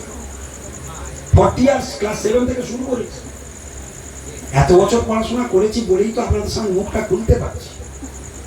আমার গুরু কৃপাতে তারা চোখ খুলে দিয়েছে, আমার গুরু আমার চোখ খুলে দিয়েছে, তাই তো কিছুটা দেখতে পাচ্ছি বলে তার থেকে কিঞ্চিত আপনাদেরকে শোনাতে পারছি। এই জন্য গুরু বিনা কখনো শাস্ত্র শিক্ষা লাভ হয় না। গুরু কৃপা ছাড়া গীতা ভাগবত শাস্ত্র বোঝা যায় না। আমি বাংলা বলছি বলে তাই আপনারা বুঝতে পারছেন। আমি যদি সংস্কৃতে বলি শুধু না, একটা কিছু বুঝতে পারবেন না। যে কটা শ্লোক বলেছি, শ্লোকগুলো না ভাঙলে একটা বুঝতে পারবেন, কিন্তু শ্লোকগুলো যখন ভাঙা হচ্ছে তখন কেমন টেস্ট লাগছে। হ্যাঁ, এর নাম অমৃত। ওই জন্য শাস্ত্রের রস যদি একবার কেউ পেয়ে যায়, ভগবত রস যদি কেউ একবার পেয়ে যায়, সে আর কোনদিন ভুলতে পারবে না। তো এই জন্য ভক্ত ভগবানকে ভালোবাসে, এবং ভগবান, ওই তো ভগবান বলে যে আমার চরণে শরণাগত হয়ে যায় তার মায়াদেবী তারা ধরে রাখতে পারে না।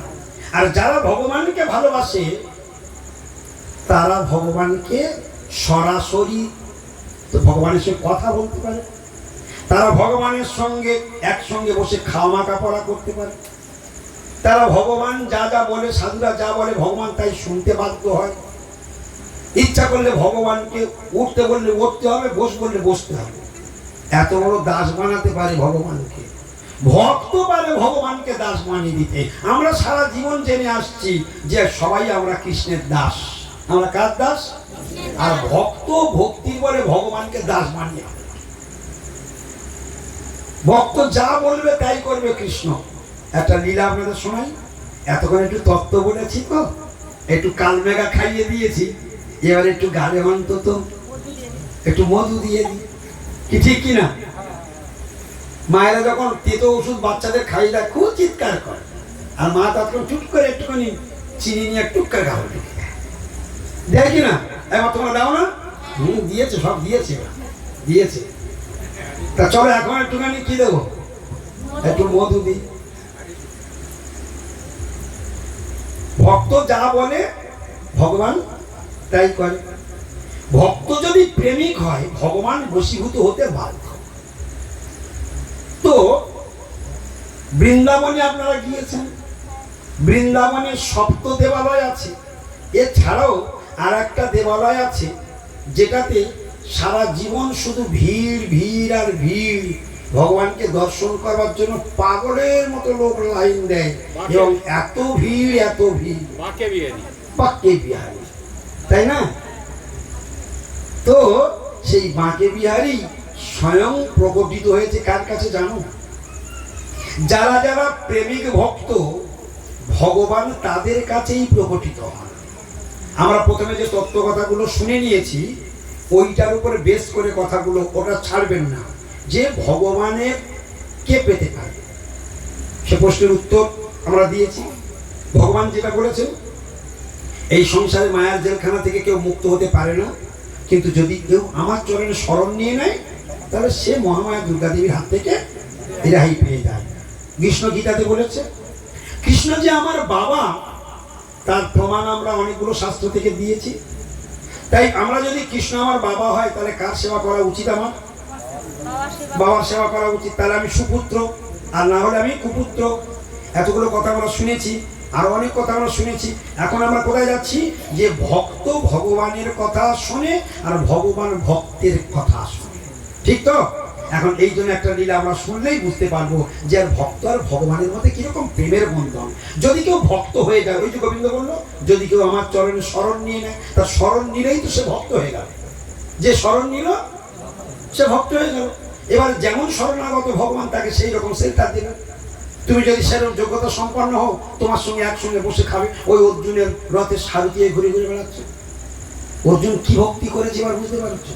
গোবিন্দকে বিশ্ব চরাচরের অনন্ত কোটি ব্রহ্মাণ্ডের সৃষ্টিকর্তার নাথকে নিজের ড্রাইভার বানিয়ে রেখেছে। ভাবতে পারেন? আচ্ছা, আপনাদের যদি 7টা গাড়ি থাকে আর আপনার 7টা ড্রাইভার রাখেন, ড্রাইভার কি আপনার সমান নাকি? আপনার গাড়িতে তো তার একটা পার্মানেন্ট সিট আছে। আপনার সিট পার্মানেন্ট না থাকতে পারে, কিন্তু আপনার ড্রাইভারের সিটটা, ওর সিটে আপনিও বসতে পারেন, ঠিক কি না? তার মানে আপনার থেকে বড় তো, হ্যাঁ, তার মানে আপনার থেকে বড় তো নাকি? ওটা হবে না। ড্রাইভার ড্রাইভারের মর্যাদা পাবে, মালিক মালিকের মর্যাদা পাবে। ভগবান নিচে বসে আছে আর অর্জুন উপরে বসে আছে, তার ভক্ত উপরে বসে আছে আর ভগবান নিচে বসে ড্রাইভিং করছে। হ্যাঁ, কি বুঝতে পারছো কিনা? তাহলে ভগবান নিরভিমান প্রমাণ হয়ে গেল। তিনি ভক্তের সারথি হয়েছেন, ড্রাইভার হয়েছেন, কিন্তু তার কোনো অভিমান নেই। কিন্তু আমাদের, ও বাবা ড্রাইভার, তোমার ড্রাইভার, হ্যাঁ, কি ঠিক কিনা? এই হলো আমি মালিক। ভগবান মিজমিজ করে হাসে, ও আমার বাড়ির মালিক। হ্যাঁ, আমি এক্ষুনি যদি গাড়িতে উঠতে যাচ্ছি, আমি যদি ব্যাটারি খুলে দিই তো দুম করে ওপার এপার করে যাবো, ওপার আর উঠতে হবে। এক পা গাড়িতে দিতে যাচ্ছে, এমন সময় গোবিন্দ বেরিয়ে গেছে। কোন দিকে পড়বে? গাড়ির দিকে পড়বে না এপার পড়বে? গোবিন্দ ইচ্ছা করলে গাড়িতে উঠতেও দেবে। কাল সকালে সূর্যোদয় মুখ দেখার ভাগ্য আমাদের কজনার মধ্যে কারো আছে কিনা তার ঠিক নেই, আমরা জানি না। যদি লেখা থাকে তাও ঘটে যায়। ভগবানের এইরকম খেলা। তা চলো দেখি দেখি ভগবান আর ভক্তের মধ্যে কিরকম প্রেম টেম আছে, একটু দেখি ভক্ত আর ভগবানের মধ্যে কিরকম প্রেমের খেলা চলে। কি শুনবো তো? এখন বাঁকে বিহারী তিনি সাক্ষাৎ বিগ্রহ, কারুর দ্বারা তৈরি হয়, একে বলা হয় স্বয়ংভূ বিগ্রহ। যে সমস্ত বিগ্রহগুলো ভক্তের প্রেমের বন্ধনে আপনা থেকে আবির্ভূত হয়েছেন, এগুলো সব স্বয়ংভূ বিগ্রহ। তো বাঁকে বিহারী কোনো পটোর দ্বারা তৈরি নয়, কোনো কারুর দ্বারা খচিত নয়, একদম স্বয়ং ভক্তের প্রেমে আবির্ভূত হয়েছে। এই সেই বাঁকে বিহারী। বাঁকে বিহারী কার কাছে প্রকটিত হয়েছিল নাম কেউ জানেন? তার নাম জানেন? যার প্রেমে বন্দী হয়ে নিজে স্বয়ং তার ভক্তের কাছে সেবা গ্রহণ করব বলে, ভক্তের কাছে সেবা গ্রহণ করব বলে ভগবান স্বয়ং বিগ্রহ রূপ ধারণ করে তার কাছে এসেছে। সেই ভক্তের নামটা কি জানতে ইচ্ছা করছে না? কেমন সেই প্রেমিক ভক্ত? তার নামটা আজকের থেকে সারা জীবনের মতো শুনে রাখুন, আর ভুলবেন না। সেই ভক্তের নাম হলো অপর্ণা। সেই ভক্তের নাম কি? হ্যাঁ, তুমি কোথায় গেছিলে? সেই ভক্তের নাম হলো হরে কৃষ্ণ। মন দিয়ে শোনো, এখন তো লীলা আরম্ভ করে দিয়েছি। লীলা শোনো না, খুব ইন্টারেস্টিং ব্যাপার। তো সেই ভক্তের নাম হলো হরিদাস স্বামী। সবাই একবার বলো, আবার বলো। এই হরিদাস স্বামী, তোমরা কে কে বৃন্দাবনে গিয়েছো? হাত তোলে দেখি। কে কে বৃন্দাবন দর্শনে গিয়েছো? হাত নামাবে না, হাত নামাবে না, আমি দেখবো। ঠিক আছে। আচ্ছা, কারা কারা কারা কারা সেবাকুঞ্জে গিয়েছো? নিকুঞ্জবন, নিধুবন দর্শনে যাওনি? গিয়েছো, কিন্তু ঘরবার দরকার, ঘুরে এসেছো। ওইখানে হরিদাস স্বামী বসে আছে, ওইখানে বাঁকে বিহারী প্রকটিত হয়েছে, আর ওইখানে সেই হরিদাস স্বামীর সমাধি রয়েছে। তোমরা গিয়েছো, প্রণাম করেছো, প্রণামী মেরেছো, চলে এসেছো। গৌর প্রেমানন্দে হরিবল। এই জন্য অন্ধের সঙ্গে তীর্থ ভ্রমণে গেলে এই দশাই হয়। বিড়ি খাওয়া মন্টুর সঙ্গে গেলে, বিড়ি খাওয়া মন্টুর সঙ্গে গেলে লুঙ্গি পরে আর গেঞ্জি পরে পরিচালনা করছে, কি ঠিক কিনা? দাদা খুব কম টাকায় তোমার নিয়ে যাবো, দাদা তোমার মন্টু দা, আমি অমূল্য দা, তুমি আমার সঙ্গে চলো। তুমি বলুনি জানো, তোমার খুব কম করলো, তুমি চলো। হ্যাঁ, তো তুই বলছিস, তা গেল। এবার কি জানবে? সে যার সঙ্গে গিয়েছি, ভালো করে মন দিয়ে শুনবে, যার সঙ্গে গিয়েছি সে যদি তত্ত্বগুলো সব জানে, তবে তো আমার ঘুরিয়ে ঘুরিয়ে বলবে, বোঝাবে, তবে তো আমার তীর্থভ্রমণটা সার্থক হলো। সে নিজে অন্ধ, সে নিজের চোখে দেখতে পায় না, আর আমি অন্ধের সঙ্গে গিয়েছি তীর্থভ্রমণ করতে। অন্ধে তথান্ধই রূপগীয় মানা। এক অন্ধ আর এক অন্ধকে কি পথ দেখাবে? যাও, ও বাইরে দাঁড়িয়ে আছে, বিড়ি টানবে তো। এটা দাও, এটা সেই নিতু বোন, যাও যাও পুজো যাও। সকালে ঢুকিয়ে দিল, ও বাসি বসে বাড়ি বিড়ি খাচ্ছে। চলো চলো এবার এখান দোকান যাবে, চলো তখন চলো। ঘোরা শিখে নিয়েছে তো কোথা দিয়ে কোথায় যেতে হয় জীবনে। আর এটা যদি সাধুর সঙ্গে যেতাম, সাধু সেইখানে যাবে, সেইখানে কীর্তন করবে, তার মহিমাগুলো বর্ণন করবে। এই সেই হরিদাস স্বামী এইভাবে হরিদাস স্বামীর কাছে প্রেমে বন্দী হয়ে স্বয়ং বাঁকে বিহারী প্রকটিত হয়েছিল এই স্থান। তখন হৃদয়টা বিগলিত হল, আহা এইখানে স্বয়ং বাঁকে বিহারী প্রকটিত হয়েছে। তখন হরিদাস স্বামীকে প্রণাম করলো, তার কাছে কৃপা আশীর্বাদ চাইলো। এবার বাঁকে বিহারী দর্শনে যাচ্ছে, আহা প্রভু তুমি স্বয়ং বিগ্রহ। তাহলে সেই ভক্তিগুলো আসবে কিনা? তাহলে সাধারণ লোকের সঙ্গে তীর্থ ভ্রমণে যাওয়া আর সাধুর সঙ্গে তীর্থ ভ্রমণে যাওয়া এক জিনিস হবে। ওই জন্য গৌর আমার যে অবস্থান করল ভ্রমণ রঙ্গে, শেষ অবস্থান হেরব আমি প্রণয়ী ভক্ত সঙ্গে। প্রণয়ী ভক্ত সঙ্গে অর্থাৎ প্রণয়ী ভক্ত মানে প্রেমিক ভক্তের সঙ্গে তীর্থ ভ্রমণে গেলে তারা প্রত্যেকটা জায়গা নিয়ে যাবে, বসাবে, তার মহিমা বলবে, তবে প্রণাম করা। আচ্ছা যদি বলে ওইটা প্রণাম করে এসো, ঠাকুরটা প্রণাম করে এসো, এটার মন্দির, ঠাকুরকে প্রণাম করে এসো, আর ওটা যদি মহিমা বলার পরে এবার প্রণাম করতে পাঠায়, তাহলে কিরকম হবে? প্রেমটা গাঢ় হবে। এই সাধুদের সঙ্গে গেলে এইটাই পাওয়া যায়। বলে গেল কিছু। এখন সেই হরিদাস স্বামীর কাছে বাঁকে বিহারী প্রকটিত হলো। হরিদাস স্বামী প্রেম সে ভগবান বাঁকে বিহারীর সেবা করতে লাগলো। এখন ভগবান এত দয়ালু, এত দয়ালু, কেউ যদি ভক্তি করে, কেউ যদি ভগবানকে ভালোবাসে না, ভগবান তার ভালোবাসায় বন্দী হয়ে চলে যায়, তার বাড়িতে চলে যায়, এত দয়ালু। এখন বাঁকে বিহারী একদিন কোনো এক দম্পতি বহু দূর থেকে তারা এসেছে, তো তারা ভগবানের এত ভক্ত, দুই স্বামী স্ত্রী, মানে ভাবতে পারবে না এত বড় ভক্ত তারা। তো দুজনেই খুব মন দিয়ে শুনবে। ভগবান বাঁকে বিহারীর সামনে দাঁড়িয়ে আদর করে বলছে, গোপীনাথ, এই বাঁকে বিহারী, প্রভু তুমি যদি আমার বাড়িতে যেতে প্রাণ ভরে তোমার সেবা করতাম। হ্যাঁ চলো না প্রভু, তুমি চলো না প্রভু, আমার সঙ্গে চলো না, আমার বাড়িতে তুমি চলো না, ঠাকুর তুমি আমার বাড়িতে চলো না।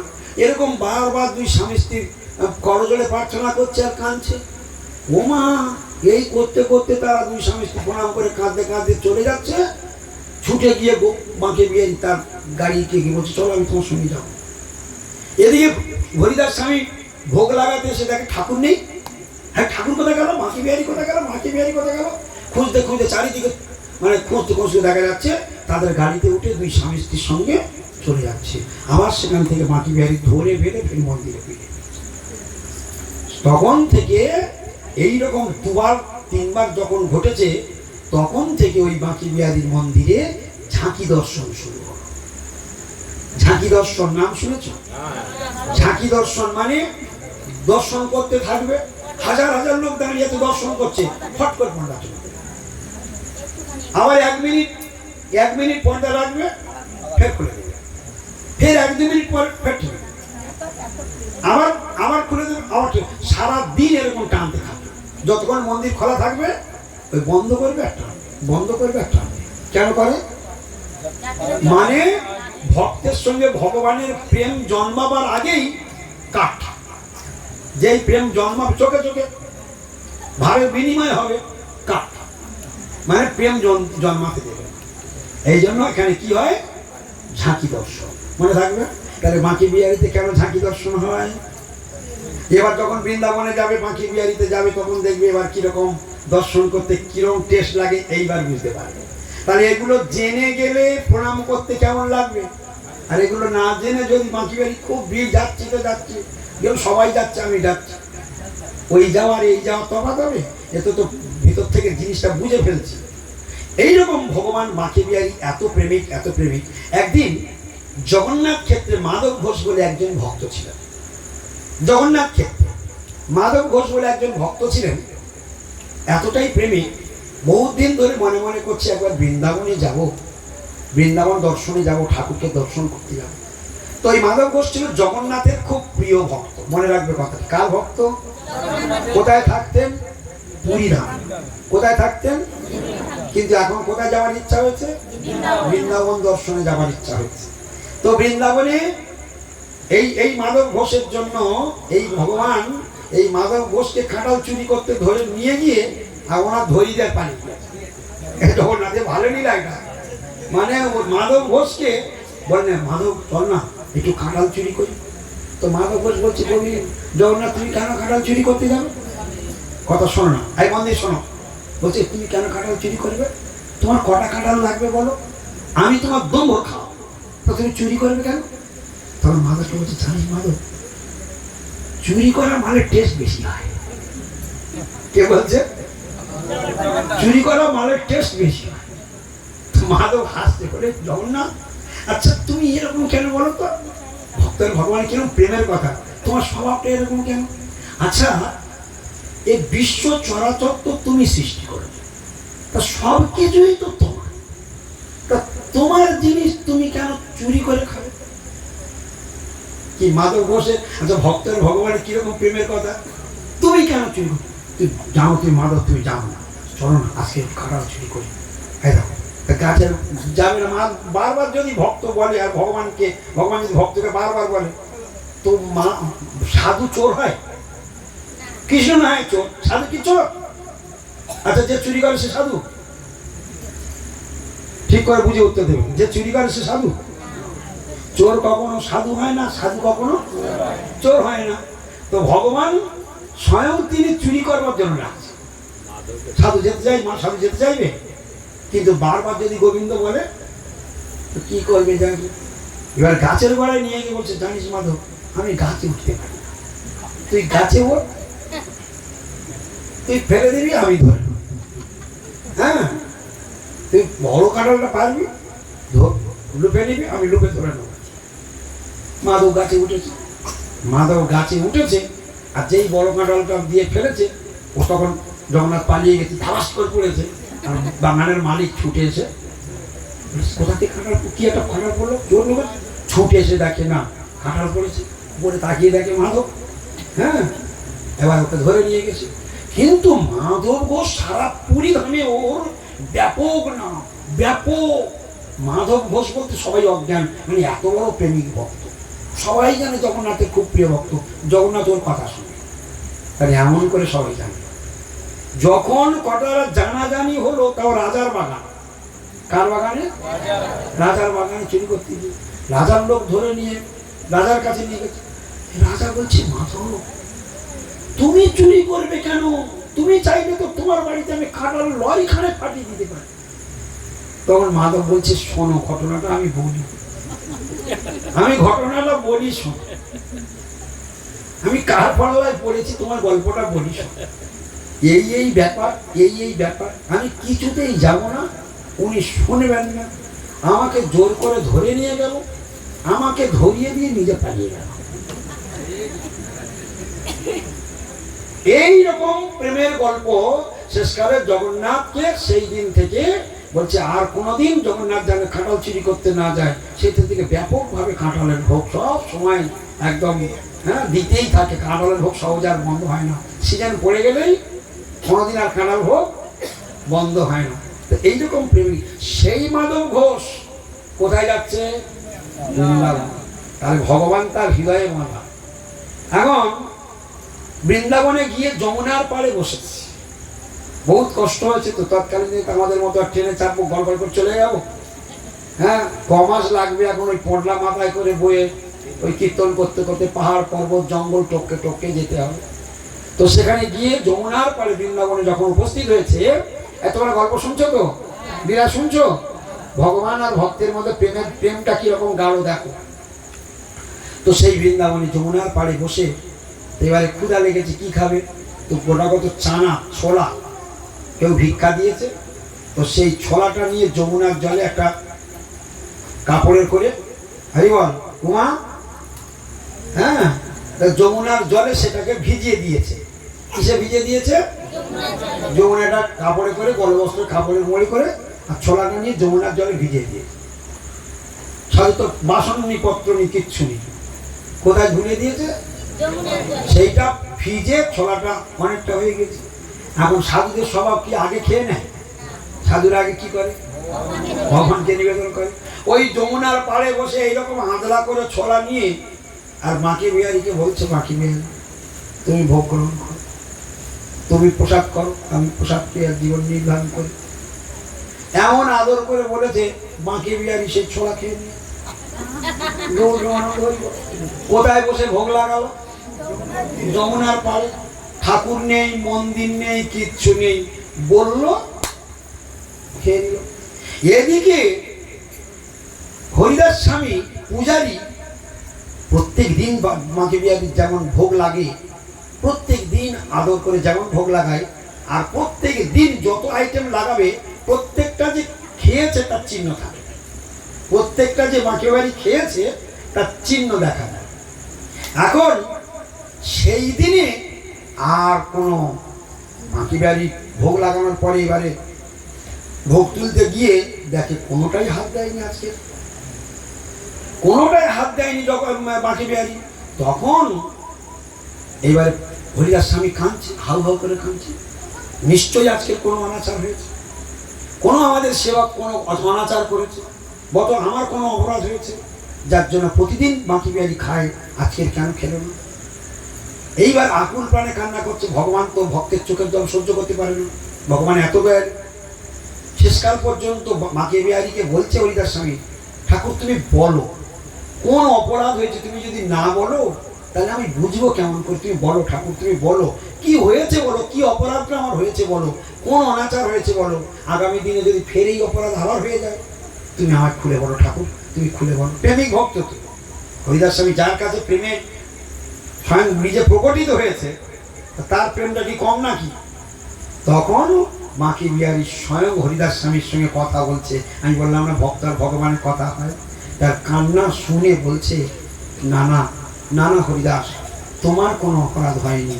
আজ আজ আমার পরম প্রেমিক ভক্ত জগন্নাথ নীলাচল ক্ষেত্র থেকে এসেছে মাধব ঘোষ, আমার কিছু ছোলা খাইয়ে দিয়েছে, চানা খাইয়ে দিয়েছে, সেটা খেয়ে আজকের আমার ক্ষুধা মন্দা হয়েছে, ওই জন্য আমি তোমার ভোগটা খাইনি, তোমার কোনো অপরাধ হয়নি।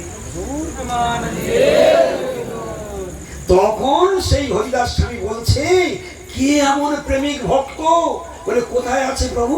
বলে যমুনার পাড়ে বসে আছে, যমুনার পাড়ে বসে ছোলা ভিজিয়ে আমাকে খাইয়ে দিয়েছে, তার প্রেমে আমি সব ছোলা খেয়ে নিয়েছি। তখন সেই হরিদাস স্বামী ছুটতে ছুটতে সেই যমুনার পাড়ে গিয়ে, কে আছো মাধব, কে আছো মাধব, কে আছো মাধব? মাধব বলে, এখানে তো আমি ছাড়া মাধব কেউ নেই। তখন বারবার যখন চিৎকার করছে, তখন কি করছে, কাছাকাছি গিয়ে বলছে, আমি মাধব। বলছে, আপনি কি পুরীধাম থেকে এসেছেন, নীলাচল থেকে? বলে, হ্যাঁ আমি নীলাচল থেকে। আচ্ছা আপনি আজকে সকালে কি খেয়েছেন? বলছে, ওই তো একটু ছোলা ভিজিয়ে আর খেয়েছি। তুমি কাকে ভোগ লাগিয়েছিলে? বলে, মাকে বিহারীকে ভোগ লাগিয়েছিলাম। তখন সাষ্টাঙ্গে দণ্ডবত প্রণাম করে সেই মাধব কেশকে বলছে, তুমি এত বড় প্রেমিক ভক্ত, এখানে বসে বসে তুমি ভোগ লাগালে, আর সেই ছোলা খেয়ে আজকের মাকে বিহারী আজকের প্রত্যেক দিনের মন্দিরের ভোগ পর্যন্ত গ্রহণ করলো না। আজকের ভগবান যখন মাকে বিহারী ক্ষুধা মন্দা হয়ে গিয়েছে, তখন সেই হরিদাস স্বামী মাধব ঘোষকে বড় আদর করে, বড় যত্ন করে, হ্যাঁ, তাকে মন্দিরে নিয়ে আসলেন। বললে, আপনি আর কোনোদিন এই মন্দির থেকে যাবেন না, আজ থেকে চিরকালের জন্য আপনি এই মন্দির থেকে এই ভগবানকে ভোগ লাগান, ভগবানকে আদর করুন, ভগবানকে প্রীতি করুন, আপনার প্রীতিতে ভগবান স্বয়ং বশীভূত হয়েছে। তাহলে বড় দেখি ভগবান ভক্তের মধ্যে কিরকম প্রেমের বন্ধন, কি বোঝা গেল কিনা? তাহলে ভগবান ভক্তের কথা শোনে কি না? তাহলে আজকে যদি আমরা ভগবানের চরণে আশ্রয় গ্রহণ করে ভক্তি করি, আমাদের জীবনটাই ধন্য হয়। গৌর প্রেমানন্দে হরি হরি। এই পর্যন্ত হরি কথা বিশ্রাম থাক। আবার যদি ভগবান কোনোদিন করুণা করে, আবার আমরা ভগবানের কথা শুনবো। এখন কীর্তন হবে, নাচো গাও ভক্ত সঙ্গে করো সংকীর্তন। এখন নিত্য কীর্তন হবে, ঠিক আছে? হরে কৃষ্ণ। আপনার প্রশ্নের উত্তর কি দিতে পারবো? আচ্ছা বলুন, যদি ভগবান কৃপা হয়।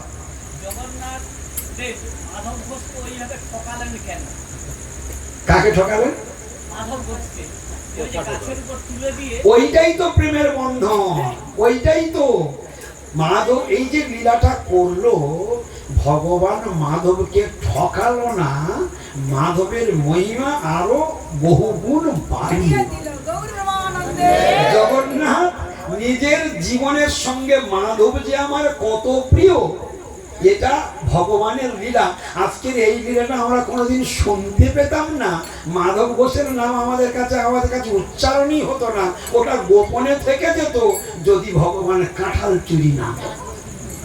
তাহলে কাঁঠাল চুরি করে নিজে চোর বদনাম নিয়ে তার ভক্ত মাধব ঘোষের নাম সারা দুনিয়াতে ছড়িয়ে দিয়ে চলে গেল।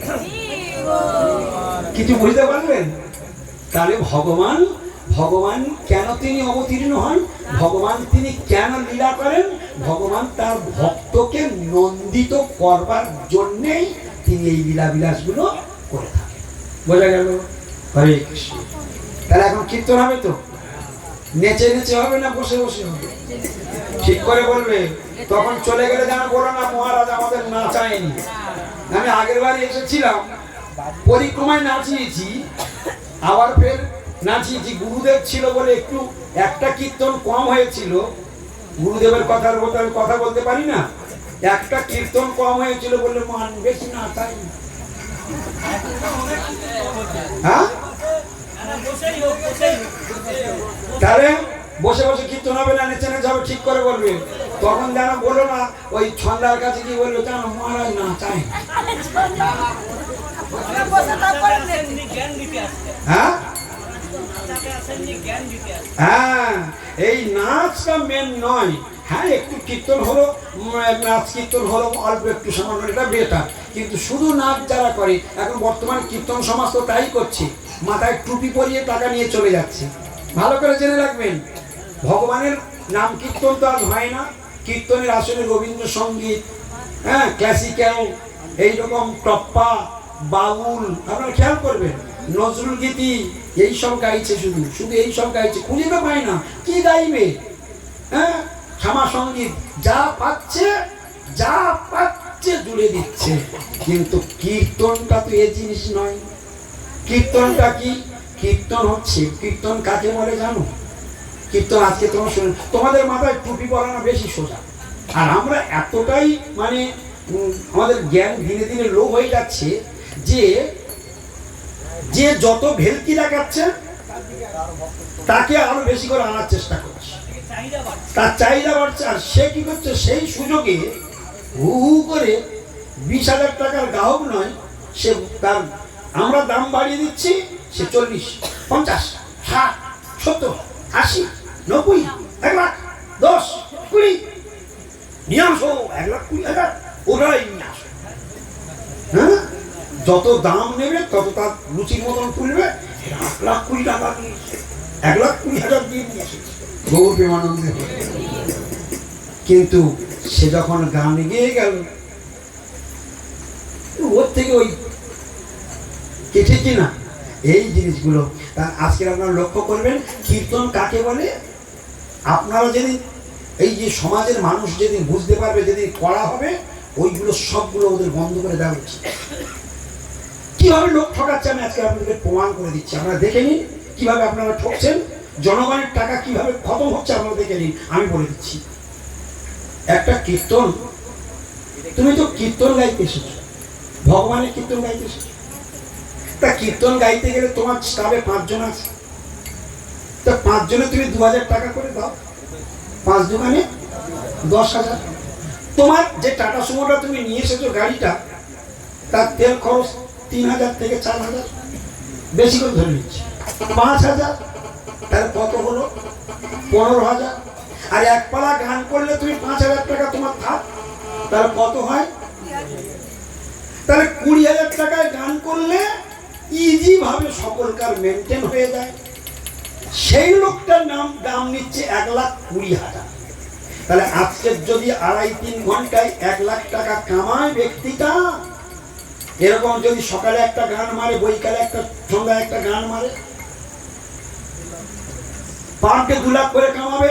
আজকালকার দিনে আপনারা বলুন কোথায় ব্যবসা, এরকম ব্যবসা আছে যে একদিনের মধ্যে 2 লাখ 3 লাখ কামিয়ে ঘরে যায়? ঠকছেন কিনা আপনারা বলুন? ব্যাপক ঠকানো হচ্ছে কিনা বলুন? তারপর এবার চলুন কীর্তন কাকে বলে। আজকে শুনে দেখুন রূপ গোস্বামীপাদ কি বলছে, নাম রূপ গুণার গুণ লীলা লীলাদি উচ্চৈতু কীর্তন। মানে ভগবানের নাম রূপ গুণ লীলা উচ্চ স্বরে যেখানে গাওয়া হয় সেটাই হলো কীর্তন। এখন আমি যদি একটা রবীন্দ্রসঙ্গীত নজরুল গীতি আর সারেগামা নিয়ে যদি আমি কসরত করি, রাগরাগিনী ভাজি আর থালার উপরে নাচি, আর 7টা সখী নিয়ে যদি আমি রাসলীলা করি, এসব কি? এগুলো কি হচ্ছে? এগুলো ভগবানের নামে ব্যবসা চলছে। কীর্তনের অর্থটা কি জানো? কীর্তন কেন করা হয় জানো? কীর্তন করা হয় ভগবানের সুখের জন্য। মন দিয়ে শুনে নাও আগে, কীর্তন কেন করা হয়? ভগবানের সুখের জন্য। যে কমিটি কীর্তন দিচ্ছে ওরা একবারও ভেবেছে ভগবানের সুখ হচ্ছে কিনা?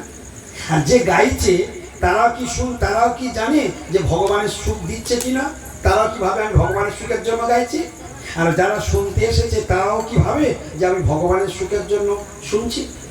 3 জন কাটি কেউ ভগবানের সুখের চিন্তা করে, তাহলে ওটা কীর্তন হচ্ছে। একটু বোঝাতে পারলো কথাটা কি বলতে চাইছে?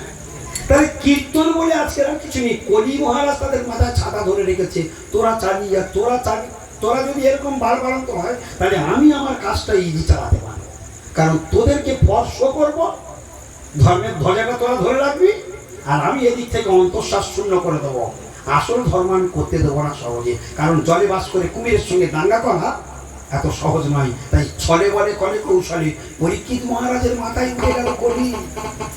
হ্যাঁ, উত্তরার গর্ভে যে ভগবান যাকে রক্ষা করেছে সেই পরীক্ষিত মহারাজ মহাবৈষ্ণবের মাথায় উঠে গেল কলি। তারা এ আর অন্যান্যদের ছেড়ে দেবে কলি? কলি কাউকে ছাড়বে। এই জন্য শুদ্ধ ভক্তের কাছে, শুদ্ধ কীর্তনের কাছেও ঘেঁষতে পারে না। আর ওই জন্য কলি মহারাজ ওদের মাথায় ছাতা ধরেছে বলে তাই এত বার বাড়ছে, এত দূর চলে যাচ্ছে। এই জন্য কোনো কীর্তনের দাম, আমি আজকের আপনাদের বলে দিচ্ছি, কোনো কীর্তন পার্টির দাম 20,000-এর বেশি হওয়া উচিত নয়। আমি যদি ভুল বলে আপনারা বলুন। একটা কীর্তন গ্রাহক 5,000 টাকা পার্টি পালায় কামাক, কম কি হলো? কি কম হলো? বাবু আমি খারাপ কথা বললাম? এই জিনিসগুলো আপনারা বিচার করবেন। আর বিশেষ করে যদি আপনাদের টাকা হয়েছে দিন, তাতে আমার কিছু যায় আসে না। কিন্তু আপনারা একটু কড়া হয়ে যান, কীর্তন ছাড়া অন্য কিছু গাইতে পারে। গাও, তোমার কত যোগ্যতা অর্জন করেছো, কীর্তন গাইবার জন্য তোমার নিয়ে এসেছি। তোমার রবীন্দ্রসঙ্গীত এটা ফাংশনের স্টেজ নয়। ভুল বললাম? এটা গান বাজনার স্টেজ নয়। হ্যাঁ, তোমরা দেখে নেবে। আমি বলে দিচ্ছি কীর্তনগুলো কিভাবে নষ্ট হচ্ছে। তোমাদের 8ম পদ দিচ্ছ, 24 পদ দিচ্ছ, কিন্তু যখন ওরা নাম ধরে যাচ্ছে, আসলে যখন ঢুকে গেল তখন দেখবে যে 10 মিনিট ধরে ওরা মিউজিক বাজাচ্ছে। মিউজিক লক্ষ্য করবেন ভালো করে, কি বাজাচ্ছে? মিউজিক বাজাচ্ছে। ওই মিউজিক বাজানো আর নাম কীর্তন করা দুটো এক জিনিস। একই যাত্রা শুরু হচ্ছে যে আগে মিউজিক পড়বে তবে প্লেয়ার ঢুকবে। এইসব জিনিসগুলো কেন আমার মুখ থেকে বেরিয়ে যাচ্ছে? মানে সমাজটা কিভাবে ধর্মের নামে কিভাবে নদপতিত হচ্ছে, আমি সেই ছবিগুলো আপনাদের সামনে তুলে ধরছি। কেন এটা ধরছি? আপনারাই তো কি কীর্তন পার্টিগুলো বায়না করেন। আমি তাদের বিরোধিতা করছি। কীর্তন করুন, টাকা কম নেই, এবং তারা মানুষকে যাতে না ঠকায়, এবং যেটা সত্যিকারের কীর্তন সেটাই করুক। মানুষকে সত্য কথাটা, আসল বস্তুটা মানুষকে দিক। আমি কি ভুল বললাম? হ্যাঁ, এইভাবে আপনারা সচেতন হন, দেখবেন আপনার কাছে ধাক্কা খাবে, এইবার বিষ কমে যাবে। ওরে বাবা, ওই আসরে গিয়েছিলাম, ও কীর্তন ছাড়া গাইতে দেবে না, রবীন্দ্রসঙ্গীত গিয়েছিল বলে আসর থেকে বের করে দিচ্ছে। হ্যাঁ, ভয়ে কেঁপে উঠবে। ও দেখবেন আপনাদের তারা খেয়ে ওইবার তাড়াতাড়ি শুধু কীর্তন মুখস্থ করবে, কীর্তন খুঁজে খুঁজে বেড়াবে। না বাবা, কীর্তন প্র্যাকটিস করি, যদি না ফের আবার এরকম দিন আসে।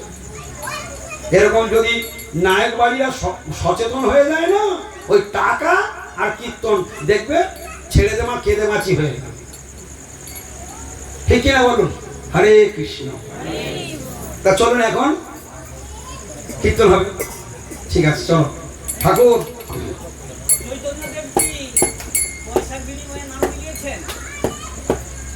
সেইটাই তো কথা বলা হচ্ছে, পয়সার বিনিময়ে নাম মিলানো উচিত নয়, সেটা ভাগবতেও বলা আছে।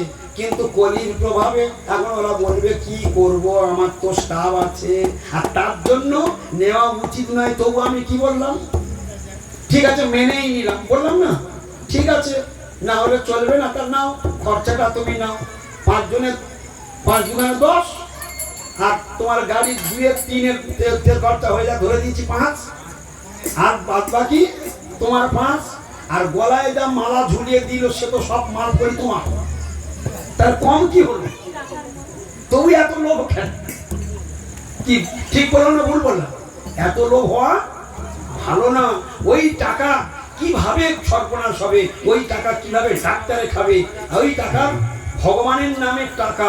এই মানুষগুলো, এই কমিটিগুলো রোদে ঝড়ে ঘুরে ঘুরে মানুষের বাড়ি থেকে তিল তিল করে ওই চাঁদা তুলে তুলে টাকা নিয়ে আসে, ঠিক না কি ভুল? আর তারা কিসের জন্য, কার নামে দিয়েছে? ভগবানের নামে দিয়েছে। আর এর ভগবানের নামে ভগবানের গান করে টাকা নিয়ে চলে গেল। এইবার ওই টাকাতে বিড়ি কিনে খাবে, মাংস কিনে খাবে, মাছ কিনে খাবে। ওই পাপের ভাগ যারা যারা দিয়েছে তাদের ভাগ নিতে হবে। গৌর প্রেমানন্দ বুঝবে বুড়ি, কত ধানে কত চাল। এই জন্য সৎ পাত্রে দান দিতে হয়, অসৎ পাত্রে দান দিতে না। দান যদি দিতে হবে শুদ্ধ, সদাচারী, প্রসাদ ভোজী, সদ্গুরু চরণাশ্রিত কৃষ্ণ ভক্তদের ডেকে নিয়ে এসো কীর্তন করতে। অনেক বৈষ্ণব এখন কীর্তন করছে, তাদেরকে ডেকে নিয়ে এসো। তাদের কম টাকায় হয়ে যাবে, গানও হয়ে যাবে এবং শুদ্ধ থাকবে, তাতে মানুষ কিছু ভক্তির দিকে আধার। চলো কীর্তন হোক।